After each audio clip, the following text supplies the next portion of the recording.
Can we start? Yeah, good morning. Now we'll start today's morning session. Good morning to one and all present here. I, Dr. R.H. Gajgat, welcome you all in today's morning session of 1 week faculty development program of 3D printing and design organized by Department of Mechanical Engineering, Christian College of Engineering and Technology, Bhilai. Sponsored and funded by AICT under AICT Training and Training and Learning Academy.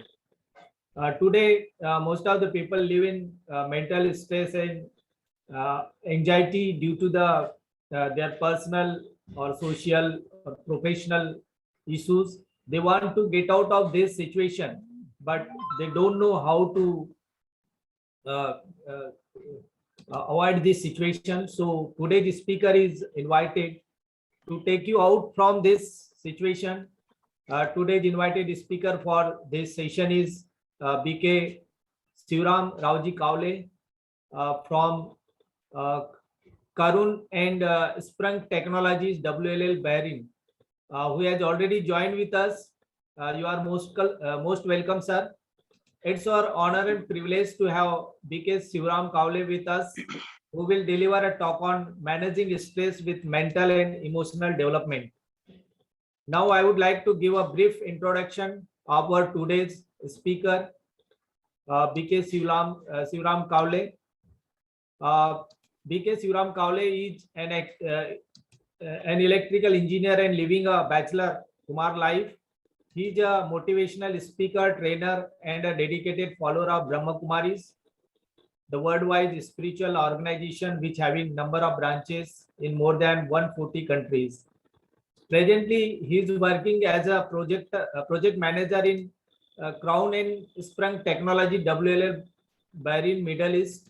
He has traveled throughout India and across the globe to spread the message of peace, love, hope, and harmony. Imbued with the fragrance of divinity through his seminars and workshops, he is instrumental in bringing a positive change in people's life. His lecture and meditation commentaries will gently guide the people to place deep inside experiencing power, peace, and harmony. His interactive training programs and workshops give a technical, logical, and comfortable way of improving the skill for a better living through modern science and meditation. He has been practicing Rajयोग meditation since 25 years. He has delivered more than 800 motivational speeches and training sessions in public events and spiritual gatherings at national and international levels. And now, I would like to hand over this session to BK Sivalal Kavle. Thank you, sir, for joining with us. Word to you.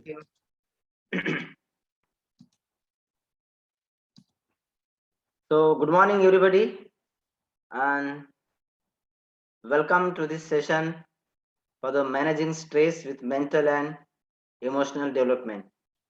I hope you are getting my voice clear. Is it? Yes, clear. Sir, I think my voice is more tuned, or do I need to make any changes in the setting? Is it okay? No need to change. Okay, sir. Okay.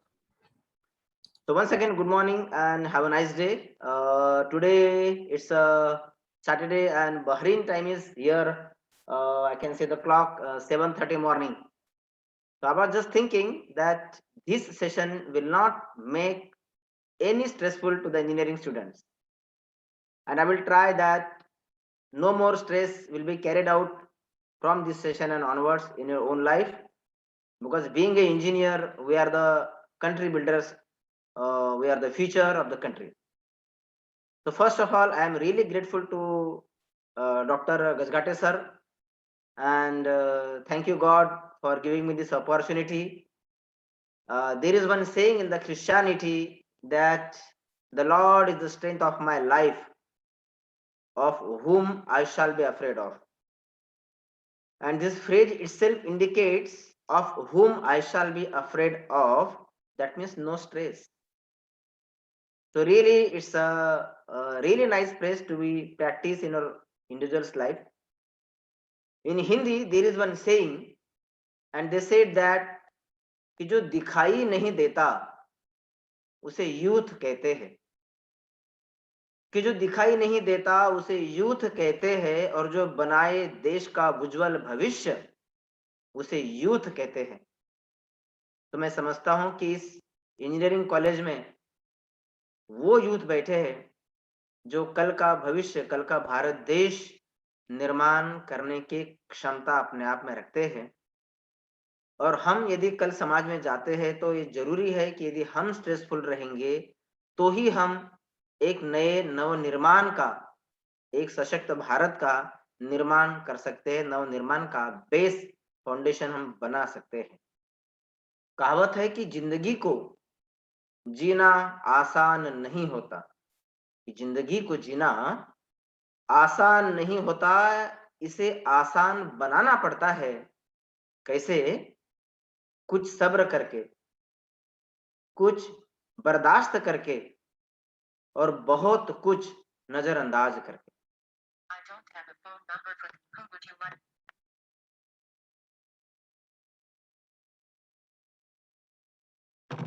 Sorry, my mobile was on not on silent. Okay. तो कहते हैं कि जिंदगी को जीना आसान नहीं होता, इसे आसान बनाना पड़ता है, कुछ सब्र करके, कुछ बर्दाश्त करके, और बहुत कुछ नजरअंदाज करके। ये तीनों बातें, इन तीनों शब्दों में, तीनों वाक्यों में मैनेजिंग स्ट्रेस का रहस्य समाया हुआ है कि चाहे जीवन में कैसी भी परिस्थिति आए, हमें सब्र रखना पड़ेगा, पेशेंस रखना पड़ेगा।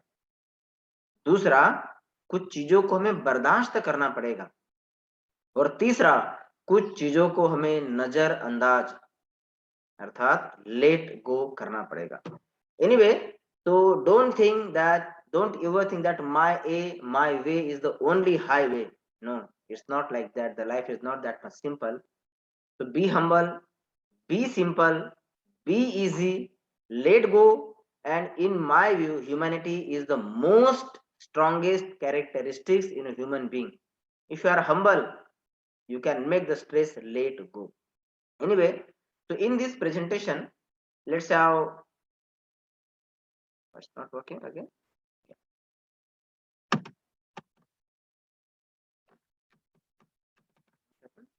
Working? Sir, it's not working? Okay. Hello, sir, are you with me? It's Yeah, okay. yeah, It's okay now. okay. So in this session, today, this is the module for today's session, what we are going through. So first, we'll have some basic introduction. I will give you how is the stress and how we can manage the stress in the society, how it is impacting to our society. And then we'll go what are the causes of stress and what are the solutions. And then SOS is the one of the best technique, how to handle, how to manage stress. And the last ultimate proxy key is the meditation to avoid all these stresses. So, first of all, because being an engineering student, I would like to ask you, how is your mood today? Or how are you today? How are you today? So I think let us make these sessions as a more interactive by communicating by both vice versa, either from my side and from your side too. Anyway, so first of all, whenever you are going out of your home for office or for job or for society works, so is it important that you should carry your positive mood with you? अगर आपका mood ही अच्छा नहीं है ना, यहाँ पे आपको देखेंगे, यहाँ पे कुल मिला के 16 प्रकार के मूड यहाँ दिखाए गए हैं। Sometimes you are sick, sometimes you are mad, sometimes you are bad, sometimes you are sad, sometimes hungry, sometimes tired, okay, good, super, happy, and so and so. So there are different kinds of mood, and your mood will lead to your personality, whether it is stressful or stress free, whether it is depressed, whether it is full loaded with mental tension or emotional tension. And that is what the our session topic is today. So how are you today? So हमने एक कहावत सुनी होगी, there is one equation कि हम लोग हमेशा सुनते हैं कि जैसी स्थिति होगी वैसे ही मेरे मन का मूड मेरा मूड होगा। माना मेरा जो मन का मूड है, ये सिचुएशंस के अनुसार काम करता है। सिचुएशंस के अनुसार हम कभी खुश है, कभी नाराज है। हम लोग कहते हैं कि I am feeling good because of this, I am feeling bad because of this. That means अगर सिचुएशन के अनुसार मेरा मूड काम कर रहा है, इसका अर्थ यह हुआ कि मैंने मेरी खुशियों का रिमोट कंट्रोल किसी और को दे दिया है। माना मुझे खुश रहना है या नहीं रहना है, ये परिस्थिति डिसाइड कर रही है, न कि मैं। परिस्थिति तो हर एक मानव के जीवन में आएगी, है ना? कुछ वो किशोर कुमार का गीत मुझे याद आता है कि कुछ रोज कुछ रीत जगत की ऐसी है, हर रोज सुबह की शाम हुई, और तू कौन है, तेरा नाम है क्या, सीता भी यहाँ बदनाम। तो जब जितने भी कैरेक्टर्स इस लाइफ में आए हैं, हर एक के जीवन में कुछ ना कुछ परिस्थिति आई। तो आपका मूड जो है वो आपका अपना है। आप अपनी खुशियों का रिमोट कंट्रोल अपने हाथ में रखिए। मैं एक छोटा सा एग्जांपल देना चाहूंगा। मान लीजिए कोई लेडी शादी में जाती है नई साड़ी पहन के, and what she is expecting that being a new sari which I wear, I must be notice by somebody else.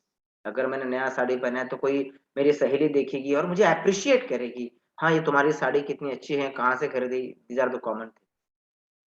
पर जब वो घर से निकली थी नई साड़ी पहन के, तो उतना उसका जो मूड है वो बहुत ही सुंदर था, अच्छा था। It was a fresh mood. पर जैसे ही वो शायद शादी में गई, मैरिज में गई, और उसने देखा कि नोबडी इज नोटिसिंग मी, कोई भी मेरी साड़ी का अप्रिशिएशन नहीं कर रहा है, कोई स्तुति नहीं कर रहा है, तो आहिस्ता आहिस्ता उसका जो मूड है वो गुड से सैड की तरफ चला जाता है। दैट मीन्स पीपल्स अप्रिशिएशंस और peoples praising that will control my mood, है ना? तो ये तो ऐसा हो गया कि टीवी मेरी है, और मेरी टीवी को कोई मेरा साइड वाला, कोई मेरा पड़ोसी अपने रिमोट कंट्रोल से कंट्रोल कर रहा है। मान लो आप सड़क पे कार चला रहे, गाड़ी चला रहे हैं, तो इसका मतलब ये तो नहीं कि हर कोई आपके अनुसार गाड़ी चलाएगा। कोई फास्ट चला रहा है, कोई ब्रेक लगा रहा है, कोई हॉर्न बजा रहा है, and that all this activity will impact on your personal mood, है ना? कभी कभी हम लोग घाई में होते हैं, तो हम लोग कहते हैं कि देखो आज मुझे ऑफिस जल्दी जाना है और आज ये ट्रैफिक का लग गया। तो हम हमारे मूड को थोड़ा सा नेगेटिविटी की तरफ ले जाते हैं। तो दोस्तों, सबसे पहले स्ट्रेस का जो प्रॉक्सी किलर है वो है आपका मूड। क्योंकि अगर आपका मूड अगर खराब है तो आप जहां भी जाएंगे, वहां उस मूड के वाइब्रेशंस आप फैलाते जा रहे हैं। जैसे अगर आपके हाथ में एक सुगंधित अगरबत्ती है, तो आप जिस भी जगह ले जाएंगे, जिस भी कमरे में लेके जाएंगे, वो अगरबत्ती अपना फ्रेग्रेंस छोड़ते छोड़ते चली जाएगी। मान लो आपका मूड खराब है और आप घर में गए, तो आपने अपनी बीवी का, अपने बच्चों का, अपने परिवार का मूड खराब कर दिया। और वही मूड देखो आप अपने घर में स्माइलिंग फेस के साथ आते हैं। अगर मान लीजिए आज आपके गजगाट सर आपको स्माइलिंग फेस के साथ आपके क्लासरूम में एंटर करते हैं, तो in that case the whole class will be in that positive and fresh full energy. तो वाइब्रेशंस पूरे क्लास में काम करेंगे। दूसरा, अगर आप ऑफिस में जाते हैं अपने फ्रेश मूड के साथ, तो same mood will impact on others too. आपका बॉस अगर उसका मूड खराब लेके आता है, तो आप पता चलता है कि नहीं, आज बॉस के सामने जाना ठीक नहीं है। तो दोस्तों, ये जो आपका अपना मूड है, ये आपकी अपनी पर्सनल प्रॉपर्टी है। इसमें आपका सेल्फ मास्टरी होना चाहिए। Self mastery of your own life. You can paint your own sketch on the canvas. Do not allow anybody to paint your life canvas. मेरी परमिशन के बगैर मुझे कोई भी दुखी नहीं कर सकता। अगर आप यहाँ हो, तो 1 मिनट थोड़ा हंस के देखिए, मन ही मन हंस के देखिए। और जब आप नोटिस करेंगे कि when you are smiling inside, you can not think negative. आप इसका डेमो ले सकते हैं। जब आप खुश होते हैं, तो आप नकारात्मक सोच नहीं सकते।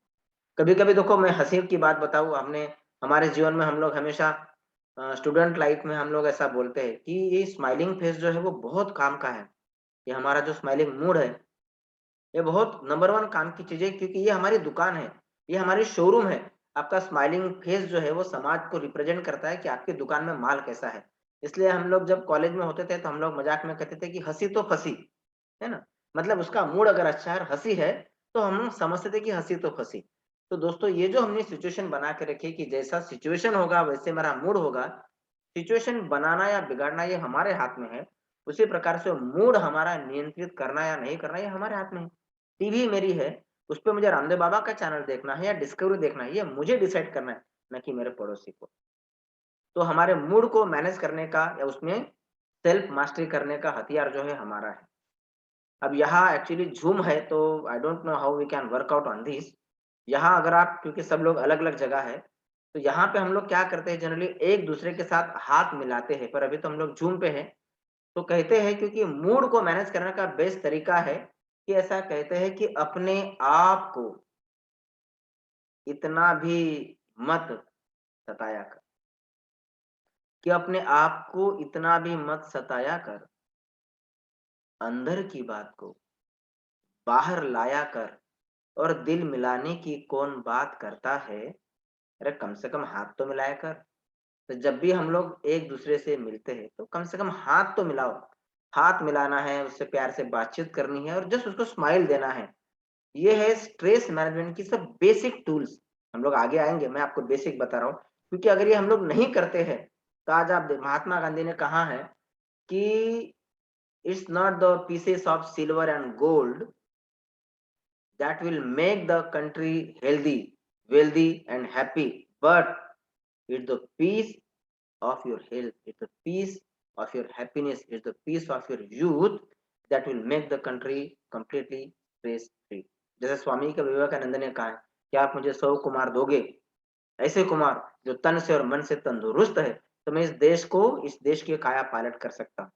तो महात्मा गांधी ने भी वही कहा था कि not a pieces of silver and gold that will create the nation, but it's a health and youth that will create the nation, that will depend nation's progress.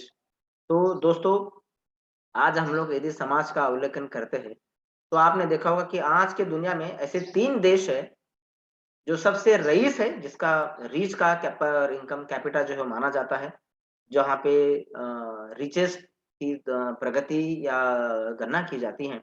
और वो 3 देश है, पहला है यूएस, दूसरा है जापान और तीसरा है स्वीडन। ये तीनों देश में हर एक व्यक्ति की पर कैपिटा इनकम जो है वो बहुत हाई मानी जाती है। बट अनफॉर्चुनेटली ये 3 देश वही है जहाँ पे डिप्रेशन और सुसाइड, मेंटल स्ट्रेस के केसेस भी अगर आप कंपेयर करते हैं तो इन 3 देशों में सबसे ज़्यादा। जितने भी अभी तक के देश होके गए हैं, उन देशों में आप देखेंगे 60% आज का जो आप रिव्यू लेते हैं, तो 60% diseases they are because of mental stress. And last month I was going through an article which was stating that world में जितने भी हायर कंपनीज के सीईओ है, 66% CEO they are facing mental and emotional stress. 60%।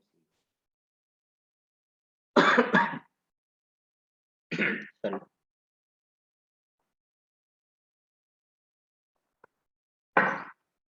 तो जितने भी corporate level के CEOs है, 66% CEOs they are facing mental stress, emotional stress, and 11% out of that they are able to cope up somehow with the stress, and 17% CEO of that they are going in a depression, they are going in a addiction, and they are going for suicide cases also.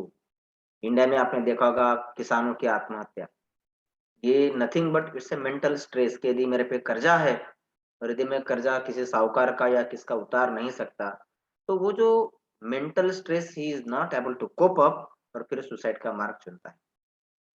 तो दोस्तों, जीवन में हमारा communication ये बहुत ही strong होना चाहिए। जैसे हमने कहा, हम लोग अच्छा मूड लेके चलते हैं, किसी से हाथ मिलाते हैं, किसी को खुश होकर खाली स्माइल भी देते हैं। तो जब आपका कम्युनिकेशन यदि आपका अच्छा है, आप किसी को एक्सप्रेस कर रहे हैं गुड एनर्जी, गुड वाइब्रेशंस शब्दों के द्वारा, है ना? There are 5 levels of communication. पहला कहते हैं रूप, रस, स्पर्श, गंध और शब्द। आखिरी में आता है शब्द। तो हम लोग जब मिल रहे हैं किसी से, तो हमारा शब्द जो है वो काम में आता है। यदि आपकी बॉडी लैंग्वेज काम की नहीं है, बॉडी लैंग्वेज आपकी कम्युनिकेटिव नहीं है, तो ये जो आपका अभी एक मिनट का वीडियो मैं आपको यहाँ दिखाने जा रहा हूँ, ये इंडिकेट कर रहा है, यदि आपके शब्द, यदि आपकी बॉडी लैंग्वेज, माना कि आप सही बता रहे हैं, पर ये it should be communicative way, it should be understandable to the next person. Let us watch this video which is of 1 minute and enjoy this video, and you can see the perceptions when the body language is not clear or when you are not expressing your own view to the others, what will happen. Let's enjoy this video.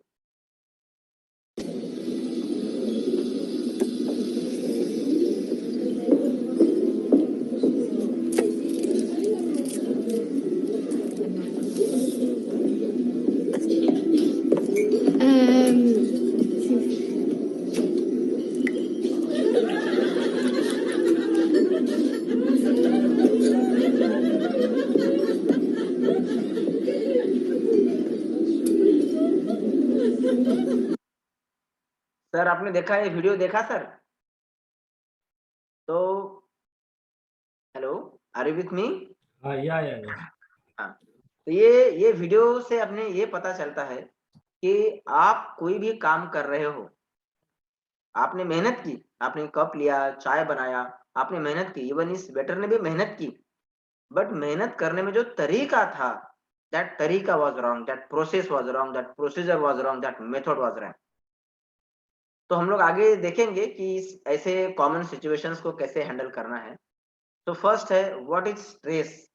Life में everybody is feeling stressful life, है ना. जैसे अभी हमने कहा कि 66% across the globe people जो है वो पॉपुलेशन जो है वो somehow they are cope up or facing the stress issue. So what is stress? Stress is a form of pain that comes to tell me that there is something which I need to change. कोई situation आती है, कोई परिस्थिति आती है, यहाँ आगे के स्लाइड्स में आपको दिखाऊंगा मैं कि व्हाट आर द सिचुएशंस जहां हमको चेंज होना है. तो स्ट्रेस कोई ना कोई फॉर्म में आ रहा है, चाहे व्यक्ति के रूप में, चाहे परिस्थिति के रूप में, और वो क्या मैसेज दे रहा है? It is nothing but one message. It's instinct, it's stimulation, it's stimulate. और क्या बोल रहा है कि it is something which I need to change, जो आपको चेंज करने के लिए, उस चेंज को स्वीकार करने के लिए अलार्म दे रहा है. एग्जाम्पल के तौर पे, when ever you have exam, तो या घर में किसी की शादी है, तो माँ बाप जो है एक जवाबदारी लेते हैं. तो stress when there is a responsibility with respect to time. अरे 10 दिन में बेटी की शादी करना है, माँ बाप को टेंशन आ जाता है, स्ट्रेस आ जाता है. जब आपकी एग्जाम होती है, आपने देखा होगा क्या होता है 15 दिन के पहले, अरे स्ट्रेस, दिनचर्या चालू, टीवी बंद, मोबाइल बंद, हाँ, खाना पीना कम, और हम लोग स्ट्रेसफुली पढ़ाई पे बैठ जाते हैं. तो sometimes this stress is positive, sometimes this stress is negative. When the stress is positive, we call that stress as a care. It's not a negative then. Stress is only negative. But जब उसको सकारात्मक दिशा में हम लोग लेके जाते हैं तो उसको हम लोग केयर के नाम से भी जानते हैं. So this is the definition of stress, that it will give a message, alarm that I need to change. And second, stress means when you are caught up with the responsibility with respect to time. इससे बड़े बड़े corporate world में क्या होता है, एक India की मैं आपको स्टोरी सुनाता हूँ. एक सीईओ था जो, he was my senior once, because we are from steel background, I was in Jindal as assistant manager. तो ये 2009 की बात है, इट्स अ ट्रू स्टोरी. तो what happened, he was a new CEO from steel background. Management का बहुत सारा pressure था. 3 दिन तक वो सोया नहीं because of the management pressure, क्योंकि जवाबदारी आ गई विद रिस्पेक्ट टू टाइम. कम समय में उसको 3 प्रोजेक्ट जो है डिलीवर करना था, माना एक ही प्रोजेक्ट के 3 छोटे-छोटे यूनिट थे, cold mill, hot mill and milk shop. So I was also part of that team. 3 दिन तक वो सोया नहीं, और वो 3 दिन की नींद, जवाबदारी उसको मेंटल स्ट्रेस पे लेके गई, और रिजल्ट ये हुआ कि उसको मैसिव हार्ट अटैक आया. Somehow he was able to survive, thank God. तो दोस्तों, ये जो स्ट्रेस है, आप देखेंगे फिर कहते हैं कि हार्ट अटैक आया, तो ये हार्ट का प्रॉब्लम नहीं है, ये स्ट्रेस का प्रॉब्लम है जो हार्ट को इम्पैक्ट कर रहा है. तो अभी मैं आपसे एक्चुअली टू वे कम्युनिकेशन करना चाहता था कि what regularly causes you stresses, all the stress, है ना. आपको क्या है जीवन में, आप अपने मन में विचार कीजिए, क्योंकि हम लोग यहाँ तो बातचीत नहीं कर सकते हैं. तो आप अपने मन में सोचिए कि क्या कारण है जो मुझे स्ट्रेस के लिए प्रोवोक कर रहे हैं, what are the regular causes which cause me to get trap into the stress net, है ना? क्या कारण हो सकता है? चाहे वो आपकी पढ़ाई, चाहे सामाजिक जवाबदारी, घर की जवाबदारियाँ, ऐसे कई सारी जवाबदारियाँ आपके ऊपर जो समाज में या आपके माता-पिता ने दी, कई सारी हो सकती है, आगे हम देखेंगे। तो ऐसे कई सारे कॉजेज़, कई सारे सिचुएशंस आपके जीवन में स्ट्रेस को निर्माण करते हैं। और दूसरा है, अगर वो स्ट्रेस निर्माण होता है, तो आप उसको रिलीफ़ कैसे करते हैं? जैसे आप में गुस्सा है, तो आप किसी के ऊपर चिल्ला के उसको रिलीव करते हैं। जैसे आपका मूड खराब है, तो आप वो नेगेटिव एनर्जी को स्प्रेड करके you are releasing the stress. तो क्या करता है सीनियर आदमी जूनियर पे, जूनियर जूनियर पे, जूनियर उसके जूनियर पे स्ट्रेस जो है वो पास ऑन करता है ना? जैसे हम लोग आजकल व्हाट्सएप में मैसेज जो है वो एक मैसेज है, then we are forwarding that to front, then next end then next end then next. तो ये जो स्ट्रेस है, ये कौन से फॉर्म में आता है? और दूसरा, हम लोग उसको किस प्रकार से रिलीव कर रहे हैं। यहाँ पे हमने दिखाया है कि कौन से फॉर्म है, क्योंकि आज का हमारा विषय है वो है मेंटल एंड इमोशनल कॉजेस, जिसको हम डेवलप करके स्ट्रेस को मैनेज कर सकते हैं। तो यहाँ हम देखेंगे कुछ मेंटल साइंस एंड सिम्टम्स जो मुझे या मेरे मूड को या मेरे जीवन को या मेरे व्यक्तित्व को, मेरे पर्सनालिटी को इम्पैक्ट कर रहा है। पहला है टेंशन, है ना? जब मैं स्ट्रेसफुल रहता हूँ तो मेरा मेरा जो व्यक्तित्व है वो थोड़ा-सा टेंशन में आ जाता है। Depends upon how severe is the situation.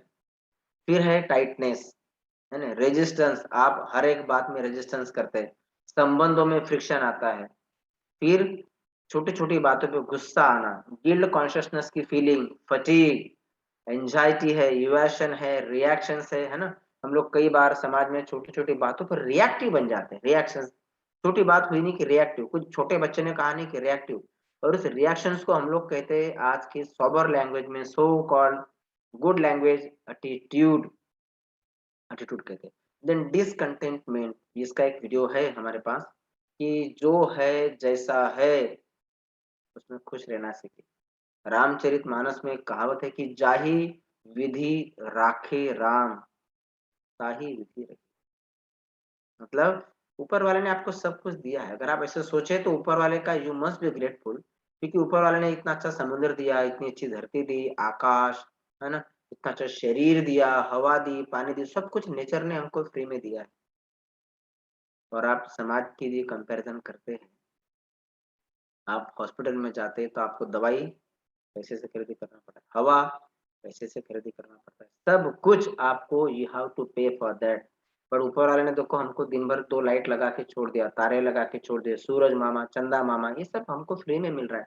कभी भी ऊपर वाले ने हमें किसी भी बात का, ना हवा का, ना पानी का, ना एयर का, ना एनर्जी का कभी बिल भेजा है।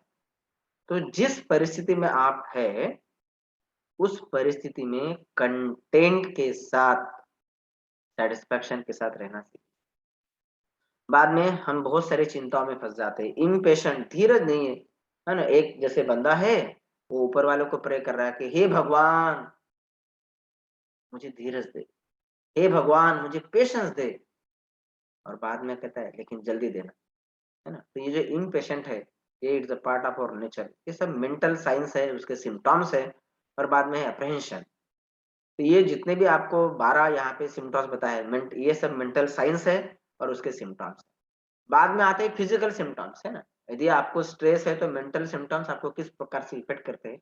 और ये है शारीरिक, जो है स्ट्रेस जो है कई बीमारियों का घर है, उसको कहते हैं मदरबोर्ड। स्ट्रेस जो है वो मदरबोर्ड है आज के जीवन में। देखिए, आपका हार्ट रेट बढ़ जाता है, स्टमक एंड डाइजेस्टिव की जितनी भी डिस्टर्बेंसेस है, जब आपको बहुत सारा टेंशन होता है ना, तब ये सब आपकी शारीरिक बीमारियां यहाँ होती है।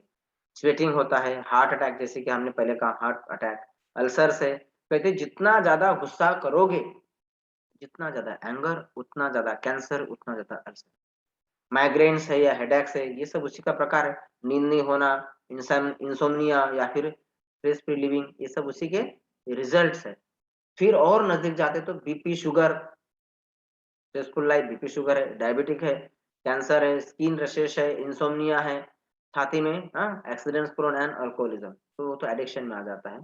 तो ये सब हमारे फिजिकल साइंस एंड सिम्पटम्स है। जब आप स्ट्रेस फ्री लाइफ नहीं जीते हैं, तो ये सब आपको होते हैं।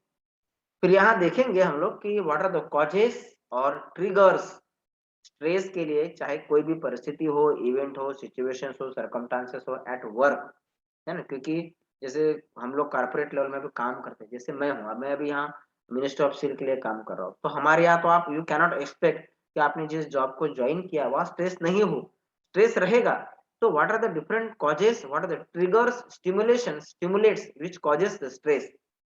पहला है, जैसे आप किसी जॉब में है तो यू आर अंडर क्वालिफाइड और ओवर क्वालिफाइड। दोस्तों ये जो लास्ट पैंडेमिक आके गया कोविड-19, इसमें कई लोगों के जॉब जो है वो गए हैं, कई लोग बेघर हुए हैं, कई लोग बिजनेस में लॉस होने के कारण, हाँ, या उनका इतना सारा लॉस हुआ है तो उनको स्ट्रेस में, उनको बाय डिफॉल्ट स्ट्रेस उन्होंने अपने जीवन में एज अ पार्ट ऑफ शैली स्वीकार कर। तो पहला है कि बीइंग, जैसे जॉब में गए तो अंडर क्वालिफाइड है या ओवर क्वालिफाइड है। अभी देखो कोरोना में जॉब तो बहुत मुश्किल से मिल रहा है। इवन हमारे यहाँ पे भी 183 लोगों को निकाला गया था। तो अभी जो भी लोग जॉब देख रहे हैं, अगर हायर सैलरी से आप लोअर सैलरी में जाते हो तो सीधा कहेगा कि भैया you are over qualified. Then office में है तो कभी प्रमोशन है, कभी डिमोशन है। कंपटीशन अपने दोस्तों के साथ, कलीग्स के साथ कंपटीशन है तो वो आपको स्ट्रेसफुल लाइफ के लिए एक ट्रिगर बन जाता है। नॉइजी एनवायरनमेंट, आप काम तो कर रहे हैं पर नॉइज है, वो भी आपके लिए एक ट्रिगर्स का काम करता है। डीलिंग विद एग्रेसिव पीपल, आप किस लोगों के साथ काम कर रहे हो। कभी-कभी आपके पास सब कुछ है लेकिन टाइम नहीं है, पैसा है, हेल्थ है लेकिन टाइम नहीं। आपकी मिसेज़ हमेशा इसी रोने को लेके चिल्लाती रहती है कि आप सब कुछ टाइम अपना ऑफ़िस में देते हो, कंपनी में देते हो, जॉब में देते हो, मुझे तो आप अपना टाइम नहीं देते। नया जॉब जब लगता है तो वहाँ पे एडजस्ट होने में भी आपको बहुत सारा टाइम लगता है। जब किसी का जॉब जाता है, बीइंग फायर्ड, अभी हमने कहा ना कि पैंडेमिक में कई लोगों की जॉब गए हैं। तो ये सब सारी सिचुएशंस है at office, at work, at society, जो which is the different causes, different triggers of stresses. फिर हम देखते हैं कि घर में, ये वो जो हमने अभी देखा that was the causes and triggers in a society. अभी हम घर में देखते हैं, हमारे पर्सनल लेवल पे। अब यदि हमारे किसी के रिलेटिव का डेथ हो जाता है, तो ये भी एक स्ट्रेस का, हाँ, जैसे लास्ट टाइम हमारे रिलेशन में कोई गया, तो थोड़ा तो स्ट्रेस आता ही है। Yes, you know that is a part, it is a drama, we are the actors. लेकिन दोस्तों यदि आपके अपने घर में किसी का डेथ हो जाता है, तो वो एक कॉज़, एक ट्रिगर बन जाता है स्ट्रेस के लिए। कहते हैं, है ना? कि ये एक रंगमंच है और इस रंगमंच पर we all are actors playing a different different role. जैसे मैं अभी भाषण दे रहा हूँ, तो मेरा 3 घंटे का भाषण का रोल है। गजेघाट साहब ने ये सेशन अरेंज किया, तो वो एक ऑर्गेनाइज़र का रोल प्ले कर रहे हैं। तो जो भी आता है वो जाएगा, है ना? तो ऐसा कहते हैं कि जाता नहीं है कोई दुनिया को यूँ ही छोड़कर, मिलते सभी यहाँ पर बस केवल कपड़े बदल-बदल। तो दोस्तों आपको ये सब सिचुएशंस आएगी, but you should know how to get exit from the situation. जैसे महाभारत में दिखाया अभिमन्यु को, एंट्री तो कर गया बट उसको एग्जिट का रास्ता पता नहीं। तो आगे हम देखेंगे कि इन सब एग्जिट के रास्तों के लिए what are the basic simple tools. तो जब परिवार में किसी का डेथ हो जाता है तो वो भी एक ट्रिगर फॉर स्ट्रेस का काम करता है। पैसा, फाइनेंशियल क्राइसिस, देन ये तो सबसे बड़ा इम्पैक्ट है कोरोना में। बहुत सारे लोगों ने फाइनेंशियल क्राइसिस को फेस किया है, जो स्ट्रेस के लिए काफ़ी एक मोटा प्रॉक्सी किलर का काम किया है। जब आप घर शिफ्ट करते हैं, उसमें भी बहुत सारा टेंशन आ जाता है, मूविंग होम। जब आप घर बेचते हैं, खरीदी करते हैं, उसमें टेंशन है। वैकेशन प्लानिंग करना, कहाँ जाना है, कैसे जाना है, ये सब थोड़ा स्ट्रेसफुल काम हो जाता है। माना कि एन्जॉयमेंट है, लेकिन पहले प्लानिंग में भी स्ट्रेस है। फेस्टिवल, बहुत सारे खर्चा होगा, मेहमान आएँगे, ये बनाओ, वो बनाओ। खास करके हमारे भारतीय महिलाओं को तो बहुत वो ट्रिगर का काम करता है। जब डाइवोर्स होता है या सेपरेशन होता है, it is one of the trigger for stress, और हमारे आपसी संबंधों में डिफ़िकल्टी, और बाद में मैरिज। तो दोस्तों ये सब हमारे सर्कमस्टांसेस जितने भी आ रही है, ये सब छोटे-छोटे ट्रिगर्स है, जो हमारे लाइफ में स्ट्रेस का काम कर रहे हैं। तो अभी हमने जितने भी कॉजेस और स्टिमुलेट्स देखे हैं, ट्रिगर्स देखे हैं, इन सभी बातों में एक चीज़ कॉमन है, एक चीज़ कॉमन, जो आपको स्ट्रेस के लिए कारणीभूत हो रही है। That one thing is nothing but a change. जब आप कहीं पे भी चेंज आ रहा है, तो आपके जीवन में स्ट्रेस भी आ रहा है। जैसे पैंडेमिक आया, आप डेली डेली वही लाइफ चल रहे थे, पैंडेमिक आया, चेंज आया, स्ट्रेस आया। आपके घर में किसी की डेथ हो गई, चेंज आया। अच्छा घर था, घर को बेचना है परिस्थिति के कारण, चेंज आया। आप चल रहे हैं, फाइनेंशियल क्राइसिस आए, चेंज आया। तो ये जो चेंज है, तो this is a common in all the situation. तो जब आप इस चेंज को स्वीकार करते हैं, एक्सेप्ट करते हैं, तब आप स्ट्रेस को मैनेज करने का तरीका, this is one of the first step, acceptance. तो देखते हैं क्या क्या चीजों को हमें एक्सेप्ट करना है। What are the today challenges, है ना, टाइप्स ऑफ स्ट्रेसेस, है ना। आज आप समाज में रहते हो, 5-6 प्रकार के स्ट्रेस है। पहला है फिजिकल, जो भी हमने इसके देखे, science and simple. Physical challenges है, बाद में मेंटल चैलेंजेस है, देन द इंटेलेक्चुअल और इमोशनल चैलेंजेस है, बिहेवियर चैलेंजेस जैसे भी हमने देखा, हाँ, चाय वाले वीडियो में। और बाद में आता है सोशल, सामाजिक चैलेंजेस, है ना, समाज के द्वारा परिस्थिति, जैसे कोरोना आया, ये आपके हाथ में नहीं था, सोशल चैलेंजेस। और बाद में आता है आध्यात्मिक चैलेंजेस, स्पिरिचुअल चैलेंजेस। तो ये जो 6 प्रकार के टुडे चैलेंजेस है, जो स्ट्रेस को क्रिएट करने में हमें थोड़ा स्टिमुलेट्स का काम करते हैं, ट्रिगर का काम करते हैं। तो आज हम इसमें से केवल 2 बातों को ज़्यादा फोकस करेंगे, one is mental and one is why? Because आज के ज़माने में मेंटल स्ट्रेस ये जो है, ये सबसे बड़ा फैक्टर माना गया है पूरे समाज में। तो दोस्तों इसमें अभी क्या-क्या है? पहला है एंगर, मैं आपको थोड़ा-सा इसमें डिस्क्रिप्शन दूँगा। एंगर है, फियर है, डिज़ायर्स है, डिप्रेशंस है, एडिक्शंस है और फिर कंपैरिज़न। अभी मान लीजिए पहला हम थोड़ा-सा हल्का-सा डिस्कस करते हैं एंगर के ऊपर। मान लीजिए आप किसी प्राइवेट कंपनी में काम करते हैं, मेंटल स्ट्रेस आएगा, लेकिन आप उसको कोप अप कैसे करना है, ये मैं आपको छोटा-सा एक डेमो देता हूँ। आपके पास एक अच्छा ऑफिस है, आप ऑफिस में लेट जाते हो और जैसे ही आप लेट गए तो बॉस ने आपको देख लिया। तो बॉस ने आपको केबिन में बुलाया और बॉस ने आपको एंग्री होके बहुत सारी गाली-गलौज करना शुरू कर दिया। अभी आप भी गुस्से में आते हैं, आपको गुस्सा आता है और जब आपको बॉस ने बहुत सारा डाँटा है, बहुत सारी खरी-खोटी सुना दी, तो अभी आप इस समय क्या करेंगे? क्योंकि आप तो जॉब कर रहे हो और आपने घर का लोन लिया है, आपको ईएमआई भरना है, बच्चों का स्कूल, घर चलाना है और बॉस आप पे चिल्लाते जा रहा है, जबकि आपकी गलती नहीं भी है। तो आप मेंटल स्ट्रेस में तो चले गए और आपको पता है कि आपको बहुत सारा गुस्सा आता है। तो अभी आप क्या करेंगे? आप भी बॉस पे चिल्लाएँगे? नहीं ना, क्यों नहीं चिल्लाएँगे? जबकि आपको अंदर से बहुत गुस्सा आ रहा है। लेकिन आप बॉस पे चिल्लाएँगे नहीं, क्योंकि आपको पता है यदि मैं चिल्लाता हूँ, तो मेरी नौकरी चली जाएगी। फिर मेरे बीवी बच्चों का क्या होगा? मेरे घर की ईएमआई का क्या होगा? मेरे कार की लोन का क्या होगा? मेरे सामाजिक खर्चे, परिवार की ज़िम्मेदारी उसका क्या होगा? तो दोस्तों ये जो परिस्थिति है कि बॉस आप पे चिल्ला रहा है और आपको अंदर से गुस्सा आ रहा है, लेकिन आपने उस गुस्से को बाहर जाने नहीं दिया। मजाल है जो आपके चेहरे पे थोड़ा-सा भी गुस्सा आ जाए। क्यों? क्योंकि आपने देखा जवाबदारियाँ, मेरी नौकरी चली जाएगी, मतलब आपको गुस्सा तो आया है, लेकिन आपको पता है कि कहाँ चुप रहना है और कहाँ गुस्सा करना है। That means again slide number 1, mood. ये आपने अपने मूड को कंट्रोल करके रखा, मतलब आपको पता है कि गुस्से को कहाँ करना चाहिए और कहाँ नहीं करना चाहिए। मतलब आपने सोच समझ करके निर्णय लिया, जबकि आपके अंदर में गुस्सा है, बॉस ने आपको खरी-खोटी सुनाई है, फिर भी आप चुप रहे क्योंकि आपने एनालिसिस किया। ये आएगा आगे वर्ड, एनालिसिस स्टॉप वर्ड आएगा। आपने देखा ये करने में मेरा फ़ायदा है, चुप रहने में मेरा फ़ायदा है, गुस्सा करने में मेरा नुकसान है। इसलिए आपने सोच समझ करके निर्णय लिया। आपको स्ट्रेस था, लेकिन आपने उसको स्वीकार किया, ये बॉस है, इस परिस्थिति को स्वीकार किया। अभी वही गुस्से वाला मूड, जो अभी गुस्सा आपके अंदर में था, वो मूड लेकर के आप अभी अपने अपने घर में गए और जैसे ही नौकर ने दरवाज़ा खोला, आपने वो पूरा का पूरा गुस्सा उस नौकर पे निकाल दिया। क्यों नौकर पे निकाल दिया? क्योंकि आपने फिर से देखो सोच समझ कर ये काम किया। क्योंकि आपको पता है यदि मैं नौकर पे वो गुस्सा निकालता भी हूँ, छोटी-छोटी बातों पे, तो ये मेरा क्या बिगाड़ लेगा? है कि नहीं? मेरी जॉब सेफ है। तो जो हमने क्या किया, now we are passing on the anger और stress from one level office to home and from one person to another. तो ये दोनों इंसिडेंस जो है वहाँ जहाँ पे हम लोग कंपेयर कर रहे हैं, ऑफिस में आपको गुस्सा है, घर में आपको गुस्सा है। ऑफिस में आपने डिसीजन लिया मुझे शांत रहना है, घर में आपने निर्णय लिया मुझे इस गुस्से को इसको कोप अप करने के लिए इसको कहीं न कहीं निकालना है।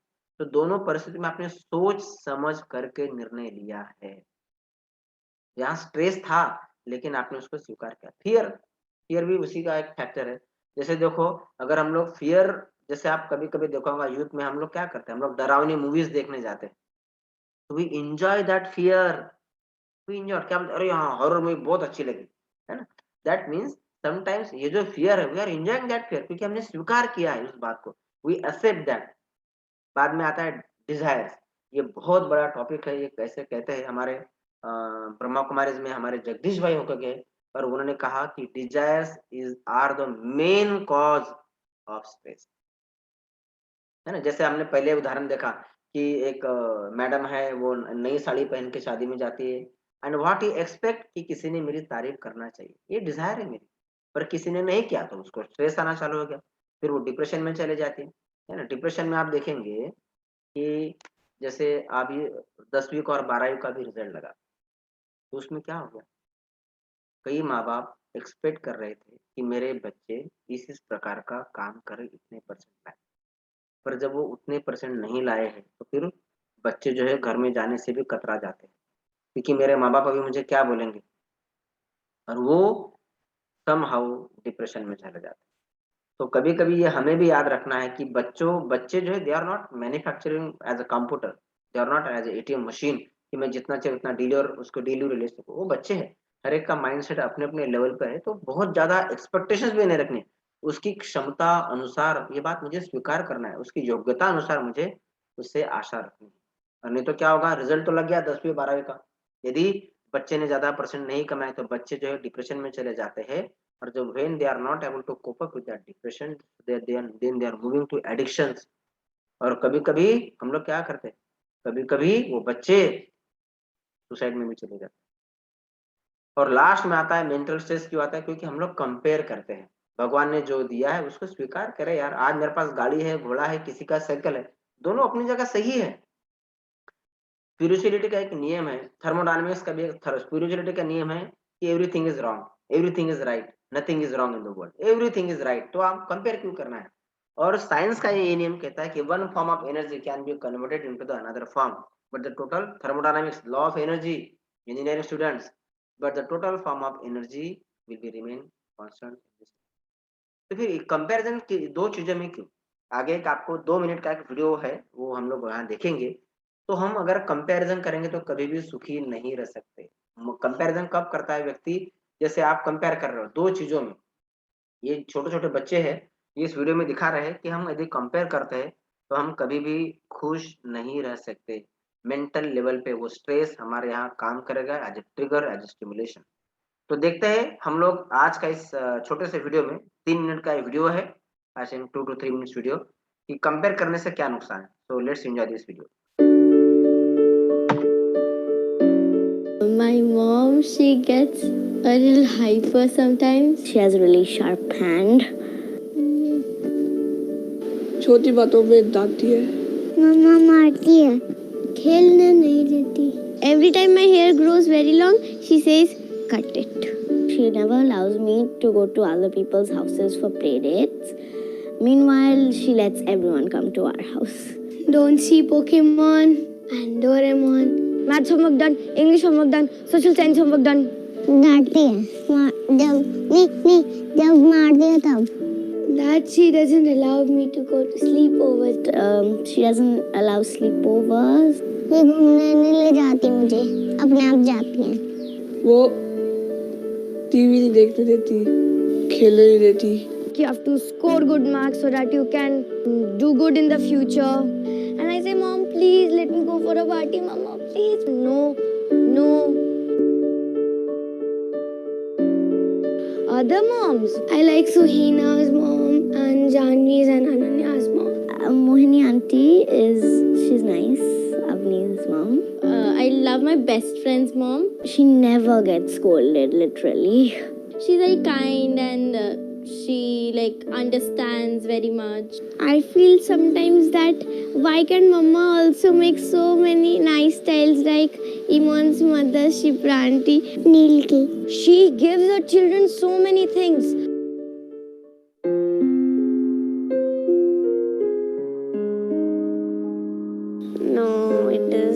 not okay. Well, no. नहीं No, I don't want. नहीं No. I would not accept that. नहीं मम्मा नहीं चाहिए यही मम्मी ठीक है. not even for 1 minute Not even for a minute or a second or a millisecond. not even for 1 second thank you I love you. And I love you a lot. I love you mama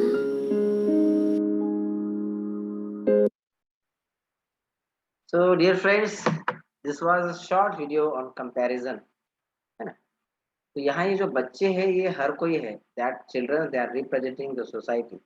हमारे पास जो है वो जो नहीं है हम compare करके किसी और के साथ तुलना करके हम लोग अपने आप को दुखी बनाते हैं, है ना? उसमें बेसिकली क्या कहा गया, एक बच्चों के माध्यम से दिखाया गया कि देखो एक मदर है और बच्चों को पूछा गया कि आपकी मदर के बारे में आपका रिव्यू क्या है, फीडबैक क्या है, और उन्होंने they have lots of complaint and step number 2 okay, तो आपको किसकी मदर अच्छी लगती है, तो and they give lots of names, this mother that mother, मुझे उसकी मदर अच्छी लगती है, and the final step okay then let's exchange, तो हमने क्या क्या नहीं, तो यही मदर हमारी अच्छी लगती है। तो ये जो सिचुएशन है ये आएगी जाएगी, जो आपके पास है उस सिचुएशंस को स्वीकार करके आगे बढ़े। So this is mental comparison, don't go in any comparison. हर एक व्यक्ति जो है यहाँ पे अपना ड्रामा, इस ड्रामा में अपना अपना पार्ट निभा रहा है। यदि आप 3 घंटे की मूवी देखते हो तो वहाँ हर एक किरदार अपना महत्व रखता है। Each one has their own and unique role. We are the, जैसे बाइबल में लिखा गया है कि we are the actors playing one of the best role. भगवान ने हमको वो रोल दिया है जिसके लिए उसको लगा कि he is the best suitable for this role, and that is why he is playing that role on this drama और दिस रंगमंच अर्थ पे, क्योंकि भगवान ने देखा ये विलन का रोल बहुत अच्छा कर सकता है। देखो जब आप नाटक प्ले करते हैं तो जैसे राम है उसको राम का रोल दिया गया क्योंकि because he is best role for that. Ram को मैं रावण का रोल नहीं दे सकता, है ना। दूसरा क्या होता है जब हम लोग बहुत सारी एक्सपेक्टेशंस रखते हैं कंपैरिजन करके, जैसे मैं आपको रामायण से का एक प्रसंग सुनाता हूँ कि जब अभी राम जैसा पति मिलना चाहिए करके सीता ने कितने सारे फास्टिंग किए, उपवास की, पूजा की, आराधना की, साधना की।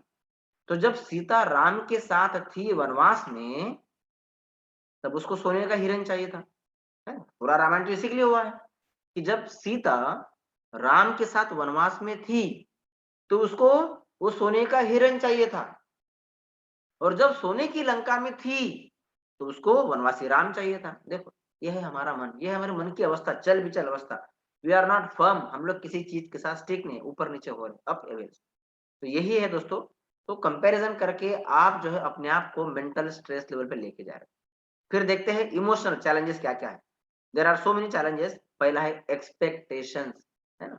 जैसे पहली स्टोरी में हमने कहा कि मैं चाहती हूँ कि मेरी साड़ी मैंने नया पहना है तो मुझे लोग अच्छा कहे, एक्सपेक्टेशन। मैं आपको इसकी एक छोटी सी स्टोरी सुनाता हूँ। मैं अदानी ग्रुप में हमारे एक सीईओ है मिस्टर प्रमोद मिश्रा जी, उनके घर में गया था, और ये पिछले साल की घटना है दोस्तों, लास्ट ईयर। तो जब मैं उनके घर गया था, अक्सर हम लोग माउंट आबू जाते हैं तो बाय द वे अहमदाबाद बीच में आता है, तो हमने कहा चलो मिश्रा जी का 1 नाइट स्टे करेंगे because I was having some other jobs in Ahmedabad also. तो मिश्रा जी जो है सवेरे 5 बजे उठ जाते हैं, अपनी पूजा पाठ में लग जाते हैं। प्रमोद कुमार मिश्रा जी हमारे काफी करीबी फ्रेंड है, अभी भी he is still in Adani group. तो मैंने देखा कि उसने, मिश्रा जी ने मुझे सवेरे-सवेरे एक बढ़िया गरम चाय की कॉफ़ी चाय का प्याला दिया, और I was in a gallery, उनका घर अच्छा मार्केट में, साबरमती मार्केट में। तो मैंने देखा कि उनके घर के नीचे काफ़ी बड़ा मार्केट लगा है, माना सवेरे सब्जी वाले वहाँ पे आना चालू कर देते हैं। और उनकी मिसेज़ भी जो है वो सवेरे 5 बजे उठ जाती है, क्योंकि मिश्रा जी नहा धो के 5 बजे पूजा में बैठ जाते हैं, बाद में उनको ऑफ़िस की तैयारी करना है। तो ये सब सीन्स मैं देख रहा हूँ, तो मिश्रा जी नहा धो के पूजा में बैठ गए, उनकी मिसेज़ भी अपना चाय का, कॉफ़ी का प्याला लेके बालकनी में है, और मैं भी वहाँ अपना चाय का प्याला एन्जॉय कर रहा हूँ। तो व्हाट आई ऑब्जर्व कि उसकी मिसेज़ किसी से टेलीफ़ोन पे बात कर रही है। मैंने कहा कि हो सकता है सवेरे अभी उसको लगा कि वो फ्री है, तो she is talking with some beloved ones अपने घर में। तो मिश्रा जी पूजा कर रहे, ज़ोर-ज़ोर से चिल्ला रहे, जय रणछोड़ माखन चोर, जय रणछोड़ माखन चोर। और उस समय उसके आवाज़ के कारण उसकी मिसेज़ भी ज़ोर-ज़ोर से बातें कर रही टेलीफ़ोन पे, क्योंकि उसको आवाज़ थोड़ा इश्यू हो रहा है तो। तो जैसे ही मिश्रा जी की पूजा खत्म हो गई, मिश्रा जी ने मुझे कहा कि शिवलाल भाई, मैं अपनी मिसेज से थोड़ा सा परेशान हूँ कि जब भी मैं पूजा में बैठता हूँ तो ये हमेशा टेलीफोन पे बात करती है। तो ये जब बात करती है ना, तो ये जो आवाज है ये मुझे पूजा में डिस्टर्ब करता है। जब मैं पूजा में बैठता हूँ तो मेरी मिसेज टेलीफोन पे बात करती है और वो जो जोर जोर से बातें करती है, तो वो जो आवाज है वो मुझे पूजा में डिस्टर्ब करता है। मैंने कहा ठीक है, वेल इट्स फेयर इनफ। तो मैंने और एक चीज ऑब्जर्व किया कि जब वो 5 बजे जब वो मिश्रा जी पूजा कर रहे, तो उसी समय वो जो नीचे सब्जी वाले हैं या फेरी वाले हैं या जो हॉकर्स है, वो भी जोर जोर से सब्जी लो या केला लो, ये इस प्रकार से चिल्ला रहे, तो मार्केट है, वहां भी जोर जोर से आवाज आती है। तो मैंने मिश्रा जी को सहज क्वेश्चन किया कि मिश्रा जी, आपकी मिसेस के आवाज से ज्यादा तो ये फेरी वालों, नीचे जो सब्जी वाले हैं, सब्जी मंडी वालों का आवाज तो इससे ज्यादा है। तो क्या वो आवाज आपको परेशान नहीं करता, डिस्टर्ब नहीं करता? मिश्रा जी ने कहा कि वो तो कॉमन है, वो तो आवाज करेंगे ही, विच इज नेचुरल, उसमें डिस्टरबेंस कैसा? तो मैंने कहा कि आप सब्जी मंडी वालों का जो शोर शराबा है, बड़ा आवाज है, आप उसको नेचुरल रूप में स्वीकार कर रहे हो, और आपकी मिसेस का आवाज जो कि उनसे कम है, आप उसके खिलाफ ये एक्सपेक्ट कर रहे हो कि जब मैं पूजा करूं तो this you expect that she should be quite. तब ये बताइए, आपको यहाँ नाराज कौन कर रहा है, साउंड और योर एक्सपेक्टेशन? यहाँ पे आपको कौन डिस्टर्ब कर रहा है, साउंड या तुम्हारी खुद की एक्सपेक्टेशन? तो अभी आपने यहाँ पे ये आपकी एक्सपेक्टेशन है कि being my wife, when I am doing my worship puja, she should keep quiet. What about the ferry वाले? आपने उनको चिल्लाना, उनके शोर शराबे को नेचुरल रूप में स्वीकार किया है। तो दोस्तों अब यहाँ पे ये बताइए, what is really disturbing to mister Mishra? Is wife और साउंड? इज इट सब्जी मंडी वालों का साउंड और हिज ओन? ये अपनी उसकी खुद की एक्सपेक्टेशन। ये जो इमोशंस है ये आपको स्टिमुलेट करती है, ये एक मेंटल स्ट्रेस के लिए कॉज बन जाता है। दूसरा है एक्सेप्टेंस, जैसे हमने बताया है ना, कि चाहे इस परिस्थिति को मिश्रा जी ने क्या किया, सब्जी वाले का आवाज उसने स्वीकार कर लिया, पर मिसेस का चिल्लाना उसने स्वीकार नहीं। तो दोस्तों, मैंने इस परिस्थिति को प्रेम से स्वीकार किया है, ये एक सेंटेंस जो है वो आपको कई बार, कई जगह, कई परिस्थितियों में पीस ऑफ माइंड का बहुत बड़ा मूल मंत्र देखा जाएगा। कौन सा? जो है, जैसा है, मैंने इस व्यक्ति को, मैंने इस परिस्थिति को प्यार से स्वीकार किया है या करता हूँ।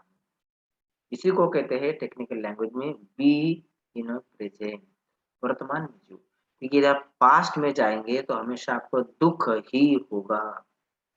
पास्ट की बातें, जितनी आप जख्म को, जितने आप वुंड्स को खरीदोगे, आपको केवल दुख होगा। जितना आप फ्यूचर के बारे में सोचोगे, आपको केवल फियर ही आएगा, है ना, अनसर्टेनिटी, मेरा जॉब रहेगा नहीं रहेगा। अरे भाई, आज जॉब है उसको स्वीकार कर कि आज मुझे जॉब मिला है, उसको स्वीकार करो, be in present, enjoy your present.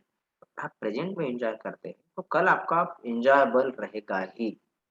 तो स्वीकार करो, मैंने इस परिस्थिति को, मैंने इस व्यक्ति को, जो है जैसा है उसको स्वीकार किया हूँ, है ना। यदि कोई बुरा है तो उसको अपनी बुराइयों के साथ स्वीकार करो। हाँ भाई, ये व्यक्ति ऐसा है, आप इसको चेंज नहीं कर सकते, you can not change in world.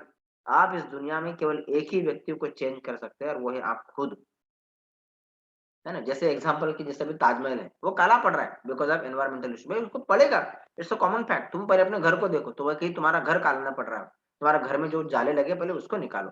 ये जो सोशल कॉजेस है या एनवायरमेंटल कॉजेस है उसके बारे में आप चिंता मत करो, आप उसको स्वीकार करके एक रिस्पॉन्सिबल होकर के अपनी जवाबदारी निभाओ। This is called the power of acceptance. तो उसको स्वीकार करना सीखो। और तीसरा आता है इमोशंस में हमारी ईगो। ये बहुत बड़ा कॉज है, आज घर में जितने भी झगड़े हो रहे हैं ये उसका सबसे बड़ा कारण है, सबसे बड़ा, है ना। जैसे ये यहाँ पे आगे एक एग्जांपल पे आ गया, जैसे प्रैक्टिकल में आपको स्टोरी सुनाता हूँ। एक BMW कार का एक वर्कशॉप था, और उस वर्कशॉप में उन्होंने कार को छोटे छोटे पार्ट्स को असेंबल करके कार को बनाया, वर्कशॉप में बनाया। और जब उस कार को बाहर निकालना था तो उसने देखा कि वो जो शेड है, शटर है, उसकी हाइट थोड़ी सी कम है, तो वहां से कार जो है वो निकलना पॉसिबल नहीं है। तो उन्होंने, उस मैनेजर ने फिर से अपनी R&D टीम को बुलाया और उसको कहा ये कार को बाहर निकालने का कोई आसान तरीका क्या है? तो किसी ने कहा कि हम लोग इसको ऊपर का जो टफ है वो निकाल देते हैं, या कैरेज निकाल देते हैं, या उसको हम लोग फिर से पार्टली डिवाइड करके बाहर फिर से असेंबल करें।